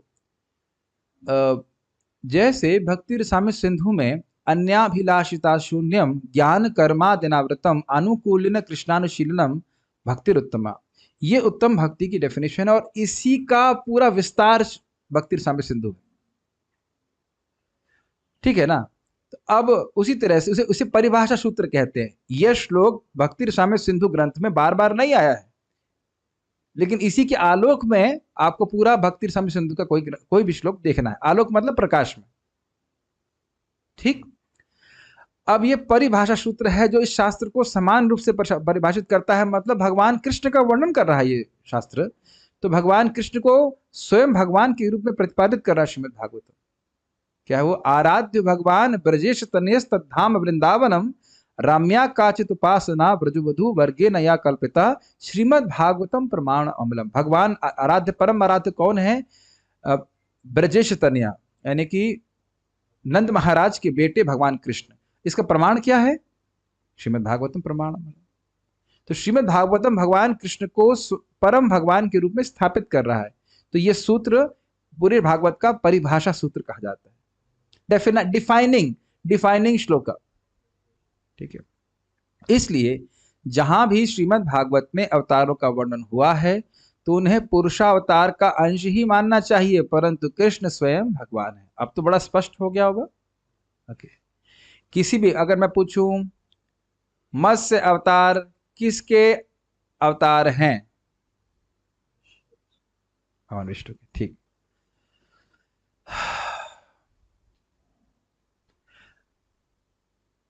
परशुराम किसके अवतार हैं? भगवान विष्णु के। नारद जी किसके अवतार हैं? अब समझ में आने लग गया। भगवान कृष्ण किसके अवतार हैं? स्वयं अवतारी हैं, वह किसी के अवतार नहीं है, ठीक। बलराम जी किसके अवतार हैं? भगवान कृष्ण के अवतार कह सकते हैं, इनके विस्तार है, लेकिन विष्णु के अवतार वो नहीं है। अब तो समझ में आ गया मोटा मोटा, ठीक। यह निष्कर्ष पूरे भागवत में स्थापित है। ऐसा कहा गया है कि, क्या निष्कर्ष? कि कृष्ण ही स्वयं भगवान है। ऐसा कहा गया है कि परिभाषा ही एक देशस्थः सकलम शास्त्रम अभिप्रकाश्यति यथा वेश्मा प्रदीप। ये जो परिभाषा श्लोक है वह एक देशस्थ, एक स्थान में, एक देश में स्थित होकर के सकलम शास्त्रम अभिप्रकाश्यति, पूरे शास्त्र को प्रकाशित करता है। जैसे एक दीपक एक स्थान में रहता है और पूरे कमरे को प्रकाशित करता है। दीपक को हर जगह रखने की आवश्यकता नहीं, तो आप ये नहीं कह सकते हो कि केवल ये एक ही श्लोक लिख देने से अन्य श्लोक इसका विरोध करेंगे तो उनकी सत्ता मान ली जाएगी। नहीं, जितने भी अन्य श्लोक हैं उनको इस श्लोक के अधीनस्थ होकर के ही समझना होगा। भगवान, मेरी हिंदी कुछ कठिन हो रही है क्या? अधीनस्थ means all the shlokas have to be understood under the subjugation of this shloka, अंतर्गत होकर के समझना। परिभाषा वाक्य एक स्थान में स्थित होकर पूरे शास्त्र को प्रकाशमान करता है, जैसे एक दीपक पूरे घर को प्रकाशमान करता है। कोई एकदम नहीं सुन रहा है तो उसके लिए फोटो रख दी गई यहाँ पे। दीपक को देखो, दो हैं इसमें। नीचे कहाँ है? नीचे परछाई है। ओ, दो फोटो नहीं, वो दूसरा फोटो है, वो दूसरा फोटो वो दूसरा फोटो है। इतना आगे मत बढ़िए, हमारे संग चलिए।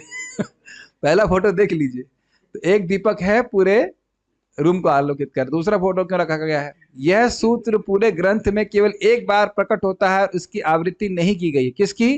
कृष्णस्तु भगवान स्वयं की आवृत्ति नहीं की गई है। अब दूसरा फोटो क्यों रखा गया है? एक रिप्रेजेंटेटिव फोटो है कि इस सूत्र रूपी दीपक के आलोक में ही पूरी भागवत को हमें समझना होगा। वैसे ये किताब भागवत नहीं है जो इस फोटो में रखी गई, लेकिन आप मान लीजिए कि भागवत है, इसलिए फोटो रखा गया। इस भागवत को हमें इस श्लोक के दीपक के, इस श्लोक रूपी दीपक के प्रकाश में ही समझना होगा। क्या श्लोक रूपी दीपक? कृष्णस्तु भगवान स्वयं, कृष्ण स्वयं भगवान है।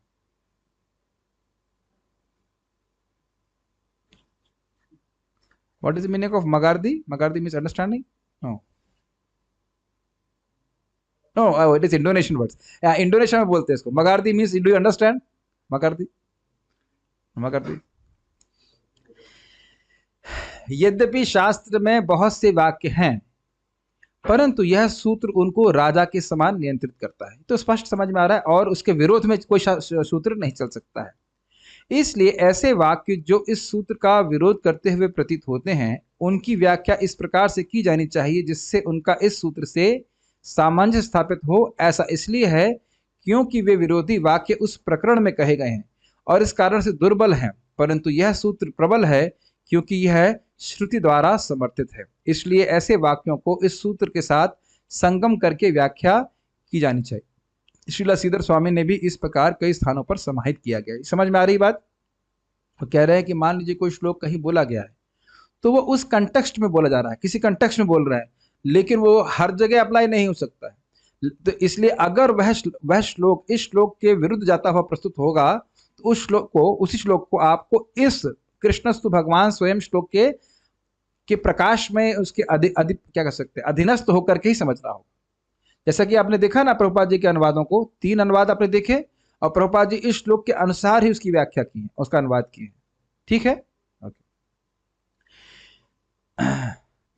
अब बड़ा रोचक विषय है। मैं समझता हूँ 8-10 तक कोई क्लास करने में दिक्कत तो नहीं होगी आप लोग को, 8 सवा 8 तक। अब बहुत रोचक विषय है। अगर अभी माइंड बंद नहीं हुआ है तो खुला है मन, बहुत रोचक विषय है। कोई कुछ बोल नहीं रहा है, मन खुला है बंद है। अरे प्रभु जी, आज तो पहले तो दूध पीने को मिल जाता था, अभी तो दूध का ब्रेक भी नहीं है। उफ उफ। जूम वाले तो वीडियो ऑफ करके पी भी सकते हैं, हम लोग कहाँ जाएंगे? ठीक है, लेकिन हम सोच रहे हैं 8:15 तक कर देंगे, फिर उसका फिर रुक जाएंगे, फिर 15 मिनट का गैप रहेगा महाराज जी की क्लास में से। ये बहुत रोचक विषय, ध्यानपूर्वक सुनिए।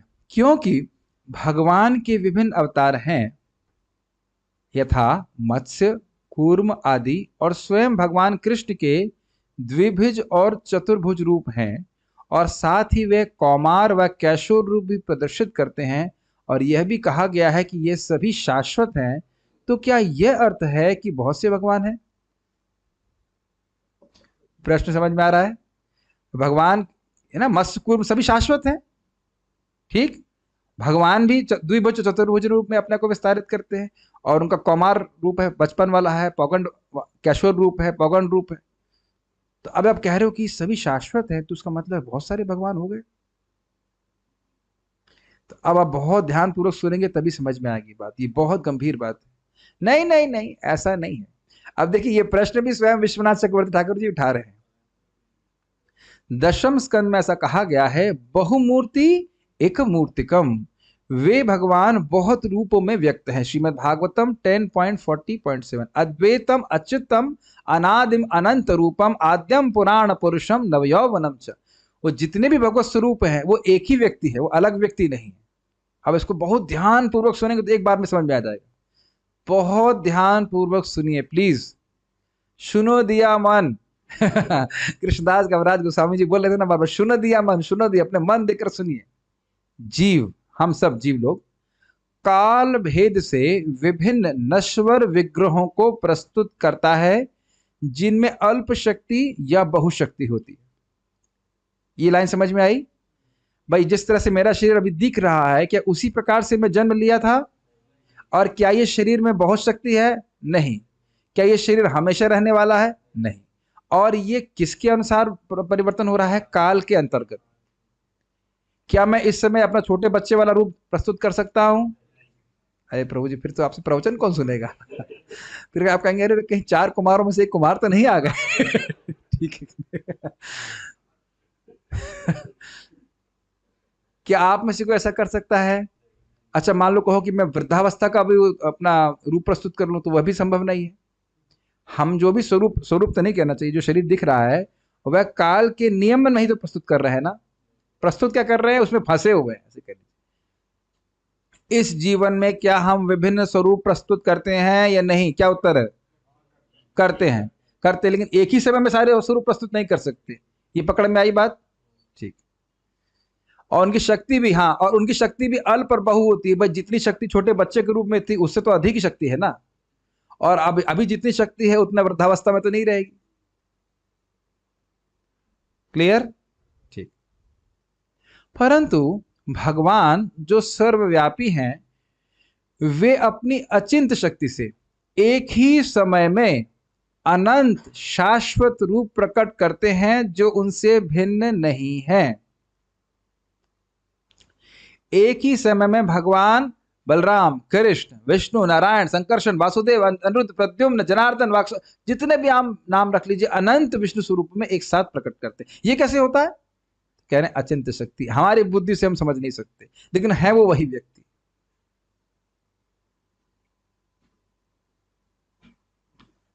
यस, ये बहुत सुंदर पैराग्राफ है, सबसे ब्यूटीफुल सुंदर पार्ट है इस टीका का।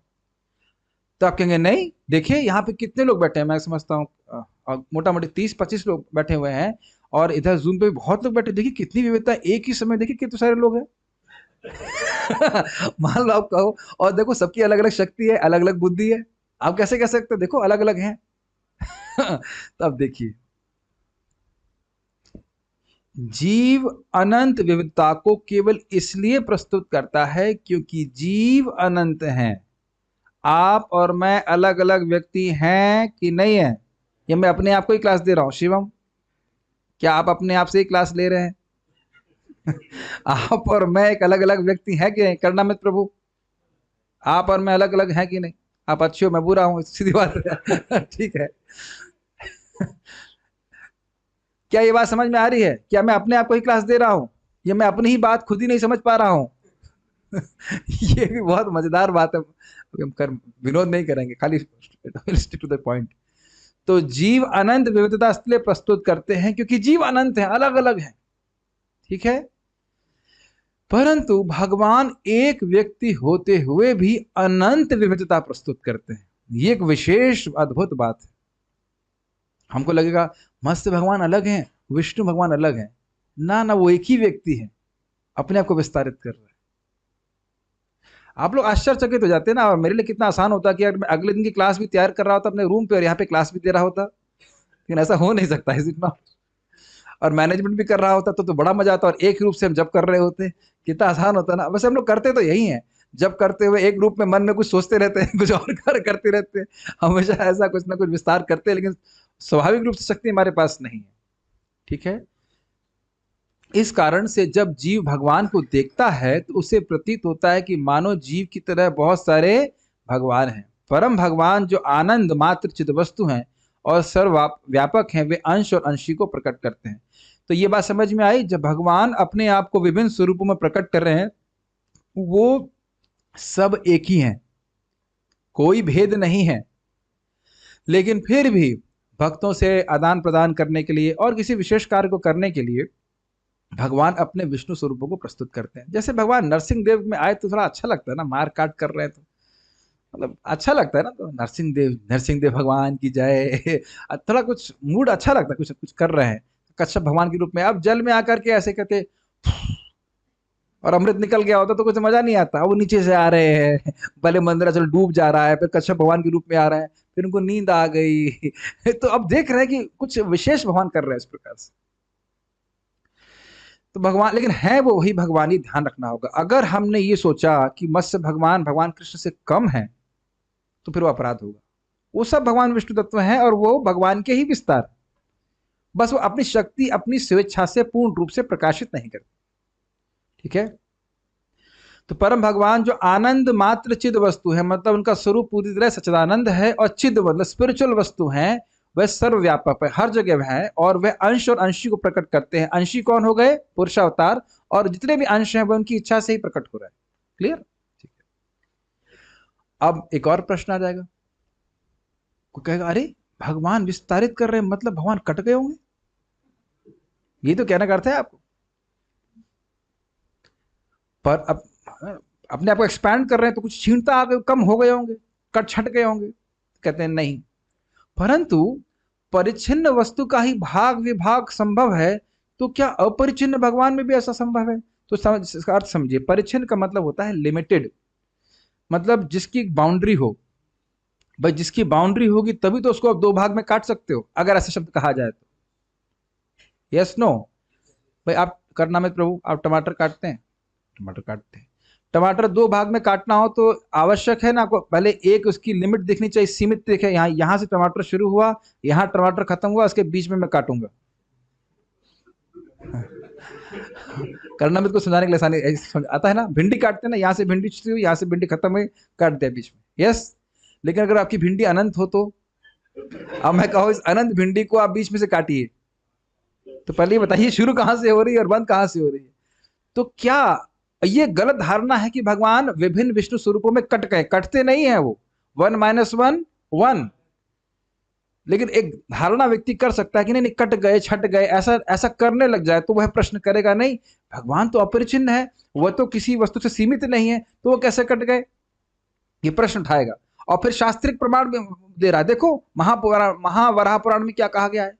सर्वे नित्या शाश्वतश्चा देहास्तस्य परमात्मनः हानोपदान रहिता नैव प्रकृतिजः क्वचित्। सर्वे नित्य, भगवान विष्णु के सारे स्वरूप नित्य हैं, नित्य शाश्वत देह हैं, और परमात्मा न मतलब विष्णु तत्व का देह है। हानोपदान रहिता, उसमें कोई हानि नहीं होती, और उसमें कोई उपादान जो उसकी वस्तु है वो कोई प्रकृति की नहीं होती है। ये बात सिद्धांतिक बिल्कुल सही बात है।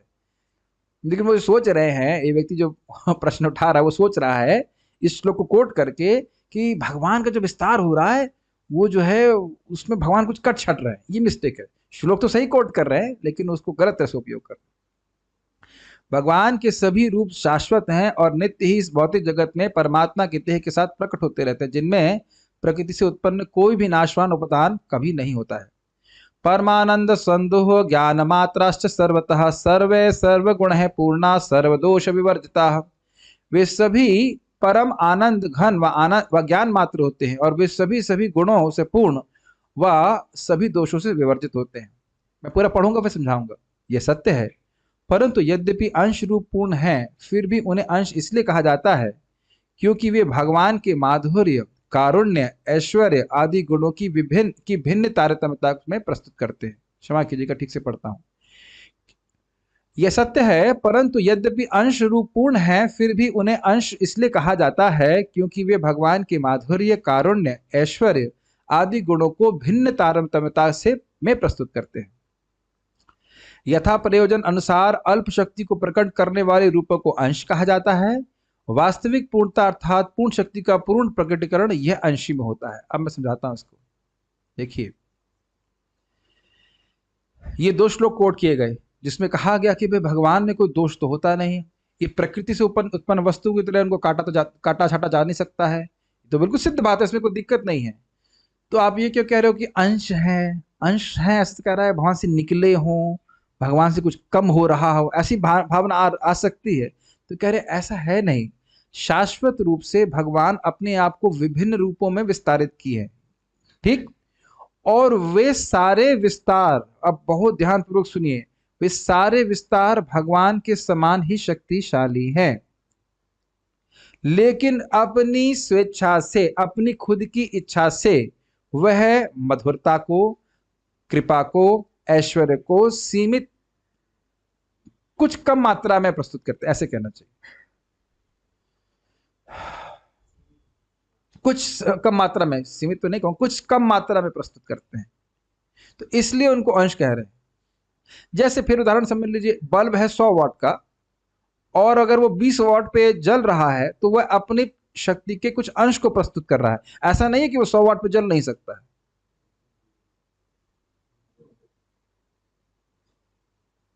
अच्छा, एक और उदाहरण समझ लीजिए कि सूर्य का टेम्परेचर सुबह कितना होता है? नहीं, तो ऐसे नहीं पूछना चाहिए था। सूर्य का टेम्परेचर, अगर मैं जनरली पूछता हूँ सूर्य का टेम्परेचर कब अधिक होता है, अभी पूछता हूँ शिवम से, शिवम सूर्य का तापमान कब ज्यादा होता है, सुबह या दोपहर में? हमेशा। तो ये बुद्धिमान है, समझ गए, मैंने हिंट नहीं देना चाहिए था। सूर्य का तापमान उतना ही रहता है, लेकिन आपको सुबह लगता है सूर्य अभी इतना गर्म नहीं है, ऐसा बोलते भी हैं। वो सब कुछ सूर्य की शक्ति से ही हो रहा है। मेरी बात समझ रहे हैं? तो यहाँ कह रहे हैं कि भगवान अपनी स्वेच्छा से, जो भगवान के स्वांश विस्तार है, वे अपनी स्वेच्छा से शक्ति का पूर्ण प्रदर्शन नहीं करते हैं, आंशिक प्रदर्शन करते हैं, इसलिए उनको अंश कहा जा रहा है।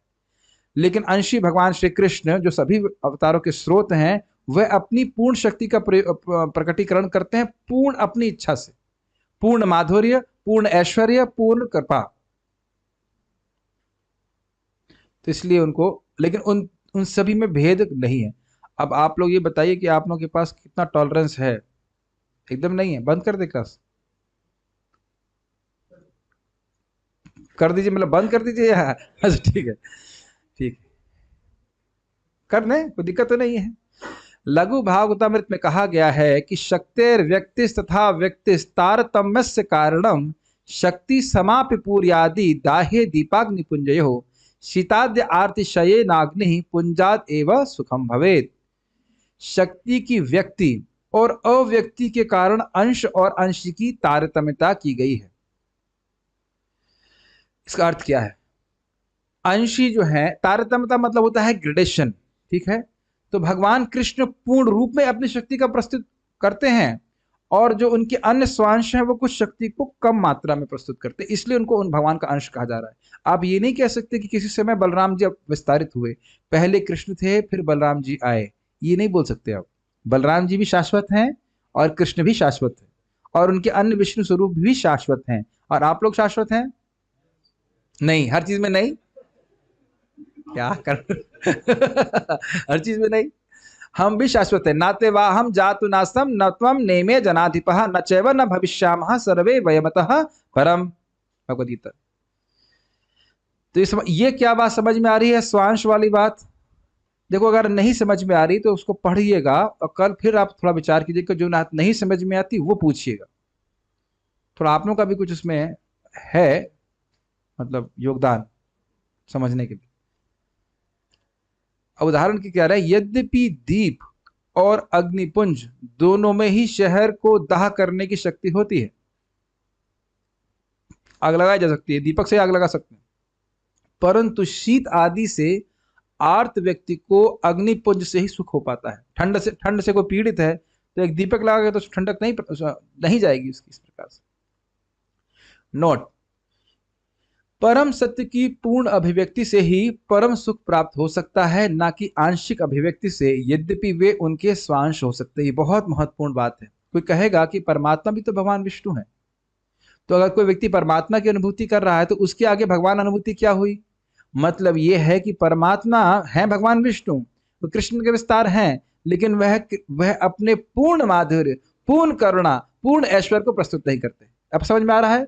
लेकिन भगवान कृष्ण अपने पूर्ण माधुर्य, पूर्ण ऐश्वर्य, पूर्ण करुणा को प्रस्तुत करते हैं, और इस कारण से भगवान कृष्ण की आराधना करने वाले और कृष्ण को भगवान के रूप में अनुभूत करने वाले व्यक्ति को सबसे अधिक सुख प्राप्त होता है। समझ में आ रहा है?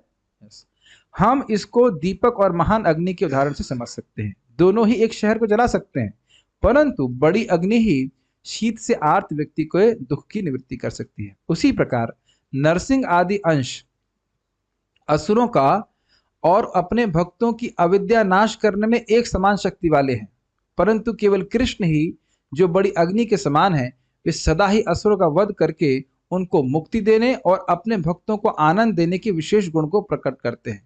भगवान नरसिंह और अन्य अंश जब भौतिकतावादी असुरों को मारते हैं तो उन्हें अधिक भौतिक सुख सुविधा की व्यवस्था देते हैं, परंतु वे उनको भौतिक जगत से मुक्त नहीं करते हैं।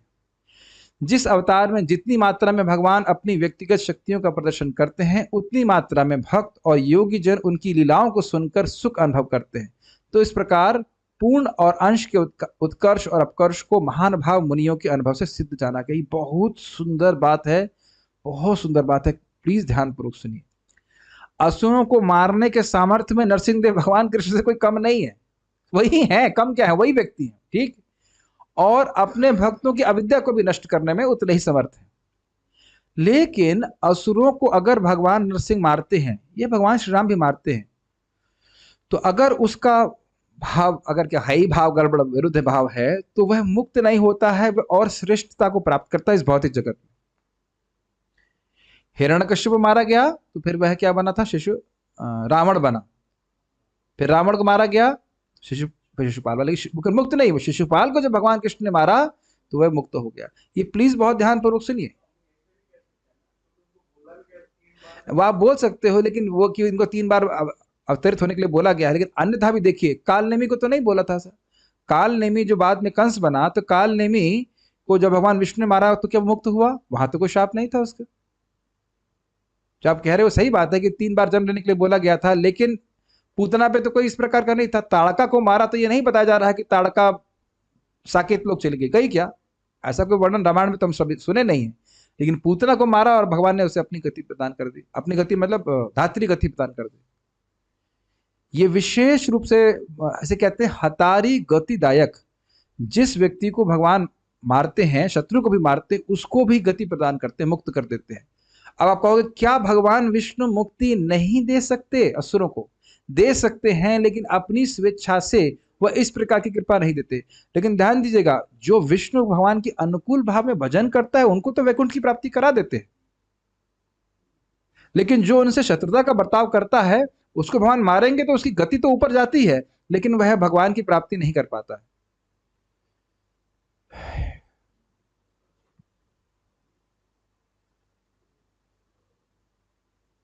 ठीक है।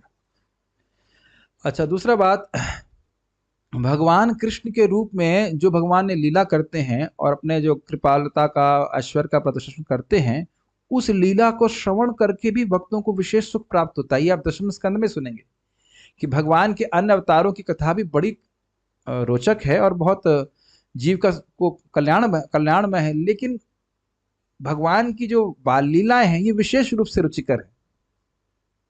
ये तो बाहर के सामान्य जो लोग हैं उनको भी रुचि देने वाली होती है।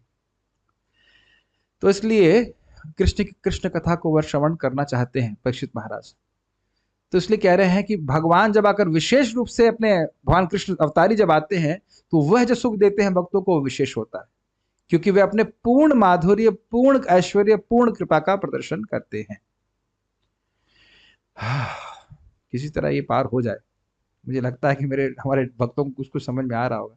मैं जान रहा हूं कि जो आप अभी समझ रहे हो फिर पुराना वाला सब भूल जा रहे हो, मैं जान रहा हूं इस बात, ये होता ही है, लेकिन कम से कम कान से एक बार टकरानी चाहिए बात, और आप उसको पढ़ेंगे तो फिर समझ में आ जाएगा। जैसे आज में महाराज बोलने वाले बहुत हाई फाई बात बोलने वाले हैं, इसका मतलब था ना कि हम सुने नहीं। अब उसके बाद बोला प्रेम के विभिन्न स्तरों को महाराज बोलने वाले हैं, तो आप एक बार सुनेंगे फिर जब पढ़ेंगे तो समझ में आ जाता है। चैतन्य चरितामृत से पढ़ेंगे तो समझ में आ जाता है। ठीक है।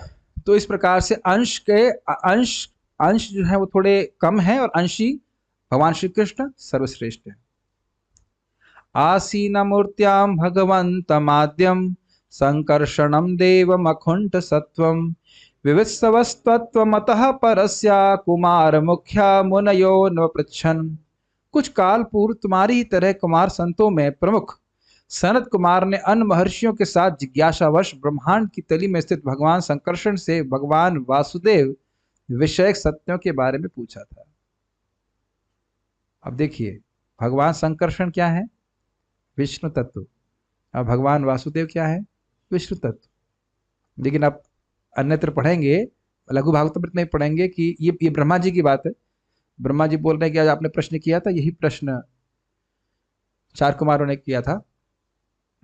तो वहां पे भी देखेंगे कि संकर्षण भगवान वासुदेव का चिंतन कर रहे हैं कि जिन विष्णु स्वरूप से जो विष्णु स्वरूप विस्तारित होते हैं उनके प्रति उनका सेव्य भाव होता है। जैसे बलराम जी का भगवान कृष्ण के प्रति है कि नहीं, इसलिए बोल रहे हैं कि भगवान संकर्षण भगवान वासुदेव का ध्यान कर रहे हैं। कुछ समझ में आ रहा है या ऊपर से जा रहा है? ठीक है। स्वम एव दिष्टम बहुमानयंतम यद वासुदेवाभिधम आमनंती प्रत्यक धृताक्षाम्बुजकोशमीशत उन्मीलयंतम विबुधोदयाय। उस समय भगवान संकर्षण अपने परमेश्वर का ध्यान कर रहे थे। अब तो दिमाग बिल्कुल बाउंस कर रहा होगा, संकर्षण तो खुद ही भगवान है, वो किसका ध्यान कर रहे थे? कह रहे नहीं, उस समय भगवान संकर्षण अपने परमेश्वर का ध्यान कर रहे थे, जिन्हें विद्वान जन भगवान वासुदेव के रूप में सम्मान देते हैं, किंतु महान पंडित मुनियों की उन्नति के लिए उन्होंने अपने कमलवत्र नेत्रों को कुछ कुछ खोला और बोलना शुरू किया। ये दो श्लोक क्यों रखे गए हैं? ये दिखाना के लिए कि अंश और अंशी में तारतम्यता होती है। वासुदेव की एक्सपेंशन है संकर्षण, तो संकर्षण भगवान वासुदेव का स्मरण अपने अंशी के रूप में कर रहे हैं, अपने आराध्य के रूप में कर रहे हैं। अरे भाई, महाविष्णु के तो अवतार है अद्वैताचार्य, क्या बोलते हैं? मैं चैतन्य महाप्रभु का दास हूँ। नित्यानंद प्रभु तो स्वयं बलराम जी हैं, क्या बोल रहे हैं? मैं चैतन्य महाप्रभु का दास हूँ। तो कठिनाई है? अब तो कोई कठिनाई नहीं है ना। तो अंश और अंशी में सेव्य और सेवक का भाव रहता है। यस, यदि अंशी और अंश में भेद हो तो भी कोई विरोधाभास नहीं है, क्योंकि भगवान चिद वस्तु है। मतलब वो दोनों हैं एक ही व्यक्ति, लेकिन अचिंत बात है कि एक दूसरे में सेवक और सेवक का भाव है। नहीं समझ में आ रहा तो मैं जानता नहीं, कुछ नहीं कर सकता मैं। वराह पुराण कहता है कि और करो सॉफ्टवेयर जॉब, दिमाग को कूड़ा भर लो, तो क्या करेंगे? समझ में नहीं आएगा और क्या कर सकते। वराह पुराण कहता है कि स्वांश चाथ विभिन्न अंशा इति द्विधांश इष्यते। दो प्रकार के अंश होते हैं, एक स्वांश और विभिन्न अंश। ये तो सब शब्दों का समझ में आ गया। आप दोबारा कोई नहीं पूछना स्वांश और विभिन्न अंश क्या होता है। स्वांश मतलब विष्णु तत्व, विभिन्न अंश मतलब जीव तत्व, जिन पे भगवान अपनी शक्ति का आविष्कार करते हैं। अब हम पूरा ही कर देते हैं, बहुत ईजी है। श्रील श्रीधर स्वामी कहते हैं मत्स्य इत्यादि भी भगवान के अवतार हैं, अतएव उन अवतारों में भी सर्वज्ञत्व यानी सब कुछ जानने का गुण तथा शक्तिमत्व रहता है, किंतु उन अवतारों के उपयोग के अनुकूल ही ज्ञान क्रिया तथा शक्ति आविर्भूत होते हैं। ये लाइन समझ में आई? जितना उस लीला में या उस स्थिति में प्रयोजन होता है, उतना ही वह शक्ति प्रस्तुत करते हैं, चाहे ज्ञान की शक्ति हो चाहे सर्वज्ञता आदि की शक्ति हो। क्लियर? कुमार अवतार, नारद अवतार आदि अधिकारियों में उपयोगानुकूल ही अंश तथा कलाओं का आवेश होता है। मतलब जो शक्ति आवेश अवतार होते हैं उनको उतनी ही शक्ति दी जाती है जितना कि उस विशेष परिस्थिति में आवश्यक होती है। उनके पास सारी शक्ति होती नहीं है। क्या ये बात समझ में आई?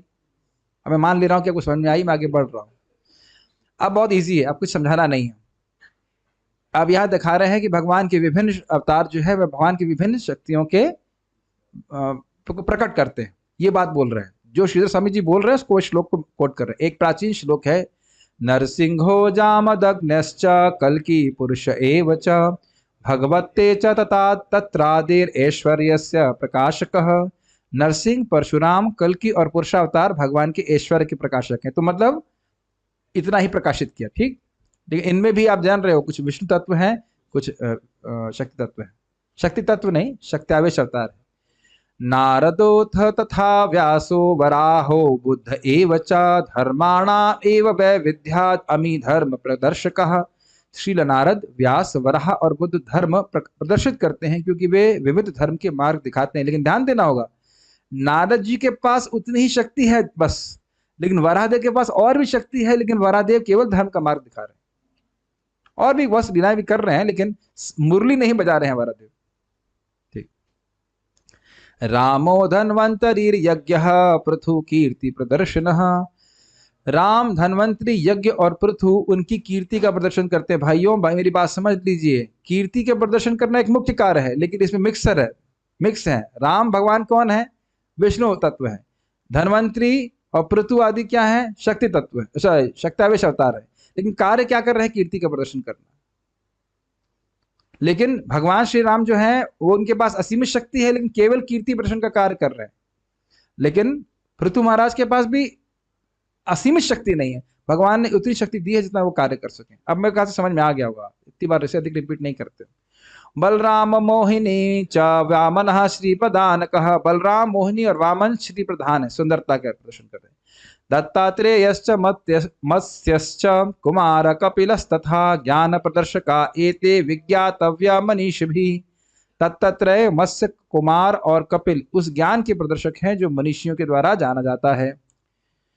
नारायणो नरश्चेति कूर्मश्च ऋषभस्तथा वैराग्यदर्शिनो ज्ञेयास्तत्कर्मानुसारतः। नारायण, कूर्म, ऋषभ अपने अपने कर्मों के द्वारा वैराग्य को दर्शाते हैं। कृष्ण पूर्ण षड ऐश्वर्य माधुर्याणाम महोदधि अंतर्भूत समस्तावतारो निखिल शक्तिमान। कृष्ण पूर्ण षड ऐश्वर्य और माधुर्य के महान सागर हैं। महाउदधि, वे सभी अवतारों को अंतर्भूत किए रहते हैं और निखिल शक्ति संपन्न है। जितने भी आते हैं तो सारे अवतार उनके संग ही आते हैं। इस प्रकार से यह श्लोक समस्त अवतारों के सामान्य प्रयोजन को कहता है। अवतार इस जगत को सुखी करने के लिए आते हैं जब जब यह असुरों और उनकी विचारधाराओं के कारण व्याकुल होता है। तो ये तो सभी अवतारों का प्रयोजन है, लेकिन यहाँ पे बात स्थापित की जा रही थी कृष्णस्तु भगवान स्वयं। भगवान से प्रार्थना है कि आप सबको मेरी बात कुछ कुछ समझ में आई होगी, और कभी पढ़ना मत दोबारा स्टीक अप, ताकि कभी समझ नहीं आए, है कि नहीं। कुछ प्रश्न अगर किसी के मैं देख लेता हूं, अगर कुछ अच्छे प्रश्न होंगे तो उसका मतलब। शक्तेश अवतार एक्चुअली में जीव तत्व है। हाँ, tattva is different, so why Narada ji क्या कहना चाहते हैं समझ नहीं आया। व्यासदेव इज रिफर्ड एज शक्तेश avatar and also an avatar of lord, so is the jiva tattva when then why is called an avatar of Bhagavan. देखिए, व्यासदेव शक्तावेश अवतार है, तो क्या सुना था अवतार के बारे में? जो अवतरित होते हैं, एक दूसरा जीवों पे कृपा करते हैं और प्रकट और अप्रकट होते हैं। तो क्या कठिनाई है? वेदों को विभाजित करने शक्ति है ना व्यासदेव जी के पास, कौन दिया? भगवान कृष्ण दी, तो उसमें तो कठिनाई नहीं है। क्या कल के अवतार हमको मारकर वैकुंठ भेज देंगे? अरे भाई, इतना इतना वेट करने की क्या जरूरत है? आप हरे कृष्णा कृष्ण कृष्णा हरे हरे हरे हरे राम राम राम हरे हरे करके इसी जन्म में चले जाओगे। कल्कि का वेट नहीं करो। और हाँ, एक मिनट, कल्कि अवतार क्या जिसको मारेंगे वो वैकुंठ जाएगा? नहीं नहीं, केवल कृष्ण आता है। इतना वेट मत करिए, और इतना बड़ा असुर बनने की जरूरत भी नहीं है। असुर बनने में बहुत मेहनत है, हरे कृष्णा करने में आसानी से डिवोटी बन जाओगे। Make flow chart of avatars, ठीक है, देखते हैं। दिस फ्लो चार्ट कैसे बता दें? वो तो बता चुके हैं। This 1.3.28 is spoken in front of 80,000 great rishis, munis, where even Naraji and Vyasdev too were sitting just in front listening. This means it is actually true. कह रहे इतने सारे लोगों के सामने बोला गया है तो वास्तविक सत्य बात है। हमेशा जो पब्लिक के सामने बोलते हैं वो सत्य नहीं होता है। इसलिए आप ये नहीं कह सकते, लेकिन हाँ, ऑब्वियसली ऋषि मुनि थे, व्यासदेव थे, सब सत्य बोला गया। विषय विधेय, जैसे एक कंपनी में एम्प्लॉय, कोई प्रश्न नहीं है। क्या भगवान Ram, even Lord Ram is not अवतार कॉल्ड एज अवतार? नहीं, भगवान राम श्री अवतार हैं, क्या दिक्कत है? जब भगवान कृष्ण एक बार गोलोक से आते हैं तो फिर गोलोक में उस समय क्या होता है? अरे खाली हो जाता है गोलोक, कैसे? बड़ा भोला प्रश्न है। भगवान गोलोक में हमेशा रहते हैं और उनकी भौम लीला हमेशा चलती रहती है। भगवान एक ही समय में हर जगह रह सकते हैं। गोलोक एव निवसति अखिलात्म भूत, गोलोक में हमेशा, गोलोक में ही रहते हैं लेकिन सभी जगह रह सकते हैं। लॉर्ड कृष्णा सेज स्टेज, हाँ, उत्तर दे दिया भक्तों ने। अच्छा है, कुछ पर उत्तर पहले ही दे देते, समझ में आ रहा है। But then can one say that this translation is not as it is? Means which translation? नहीं, प्रभुपाद जी का अनुवाद ही as it is अनुवाद है, क्योंकि सारे श्लोकों को आपको इस सिद्धांत के अनुसार सीखना पड़ेगा, क्योंकि कृष्ण ही परम भगवान है। ठीक है, यथावत अगर अनुवाद किया और सिद्धांत गड़बड़ हुआ तो फिर यथावत अनुवाद का मतलब क्या हुआ? ये मुश्किल हो रहा समझने में। अरे बच्चों को पीटते हैं मैथमेटिक्स में जब नंबर कम आते हैं, और बच्चा कहे मैथमेटिक्स समझ में नहीं आ रही तो छोड़ देते हैं, और यहाँ कुछ शास्त्र समझ में नहीं आ रहा तो बस छोड़ दें उसको। थोड़ा प्रयास कीजिए। अब ये पीडीएफ भेज दिया गया है, दोबारा पढ़ेंगे, कुछ नहीं समझ में आएगा दोबारा पूछिए, क्या दिक्कत है?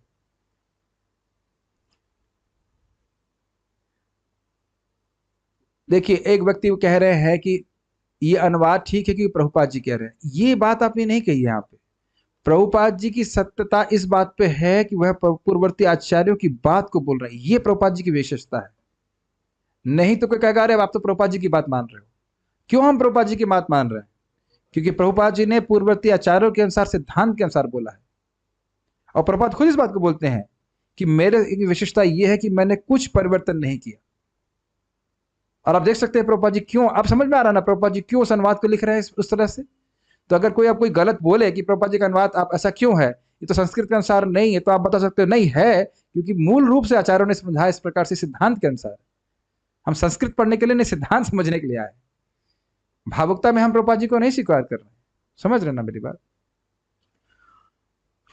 हाँ, अब एक बहुत अच्छा प्रश्न हमारे शशिकांत प्रभु ने किया है। क्या भगवान राम भी महाविष्णु के अवतार है? नहीं।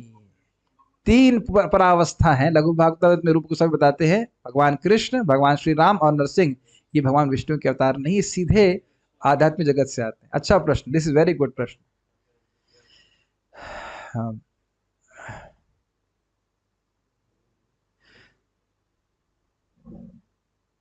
वन पॉइंट 3.28 क्या भगवान श्री राम पे अप्लीकेबल है? नहीं, भगवान श्री राम भी स्वयं भगवान नहीं है, स्वयं भगवान स्वयं रूप, वह भी भगवान कृष्ण से ही विस्तारित है। रामादि मूर्ति शुक्ला नियमेन तिष्ठन् नानाम अवतार अवकरोद विभुनेषु किंतु कृष्ण स्वयं समवत परम पुमान यो गोविंदम आदि पुरुषम तमहम भजामि। तो भगवान श्री राम आदि भी भगवान कृष्ण के ही विस्तार है। तो आप ये श्लोक भगवान श्री राम के ऊपर नहीं घटित कर सकते। राम जी किसके अवतार है? राम जी अपने अवतार है लेकिन विस्तार है भगवान कृष्ण के। ठीक है, क्लास रिवीजन मांग रही है तो आप करिए रिवीजन, कौन मना कर रहा है? मैं रिवीजन करूं? टीचर रिवीजन करता है कि स्टूडेंट रिवीजन करता है? कह रहे हैं कि भागवत में वसुदेव जी को स्वयं भगवान कहा गया है, जो son of Vasudev Maharaj. Why is it said? Because Lord Vasudev expansion of Krishna. देखिए, इसलिए कहा गया क्योंकि समानता लोग भगवान वासुदेव को ही भगवान समझते हैं, लेकिन प्रभुपाद जी और आचार्यों ने बड़ा स्पष्ट रूप से समझाया था, सत्यम परम धीमहि, मतलब हम भगवान श्री कृष्ण का ध्यान करते हैं। उसके लिए आप उन प्रवचनों को सुनिए जो वहां पे चर्चा की गई 1.1.1 में, तो क्लियर समझ में आ जाएगा। We see that Vasudev and Devaki mata did tapasya in past life and please Lord Vishnu and then Lord Vishnu bless them that he will continue. इस सब प्रश्न का आज कोई मतलब नहीं है।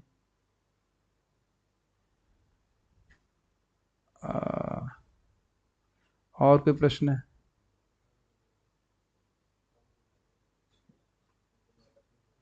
पूछ रहे हैं हमारे व्यासदेव नारायण है क्या? नहीं, इसका कोई प्रमाण नहीं, प्रभुपाद जी कहीं ऐसा नहीं बोल रहे हैं। ठीक है, अब बाकी प्रश्नों को कल ले लेते हैं, क्योंकि अभी महाराज जी का क्लास होने वाला है, तो हम यहाँ रुकते हैं। वही 8:30 से महाराज जी की क्लास है, उसके बाद प्रश्न आपका कुछ हो तो कल पूछ लीजिएगा। श्रीमद् भागवतम की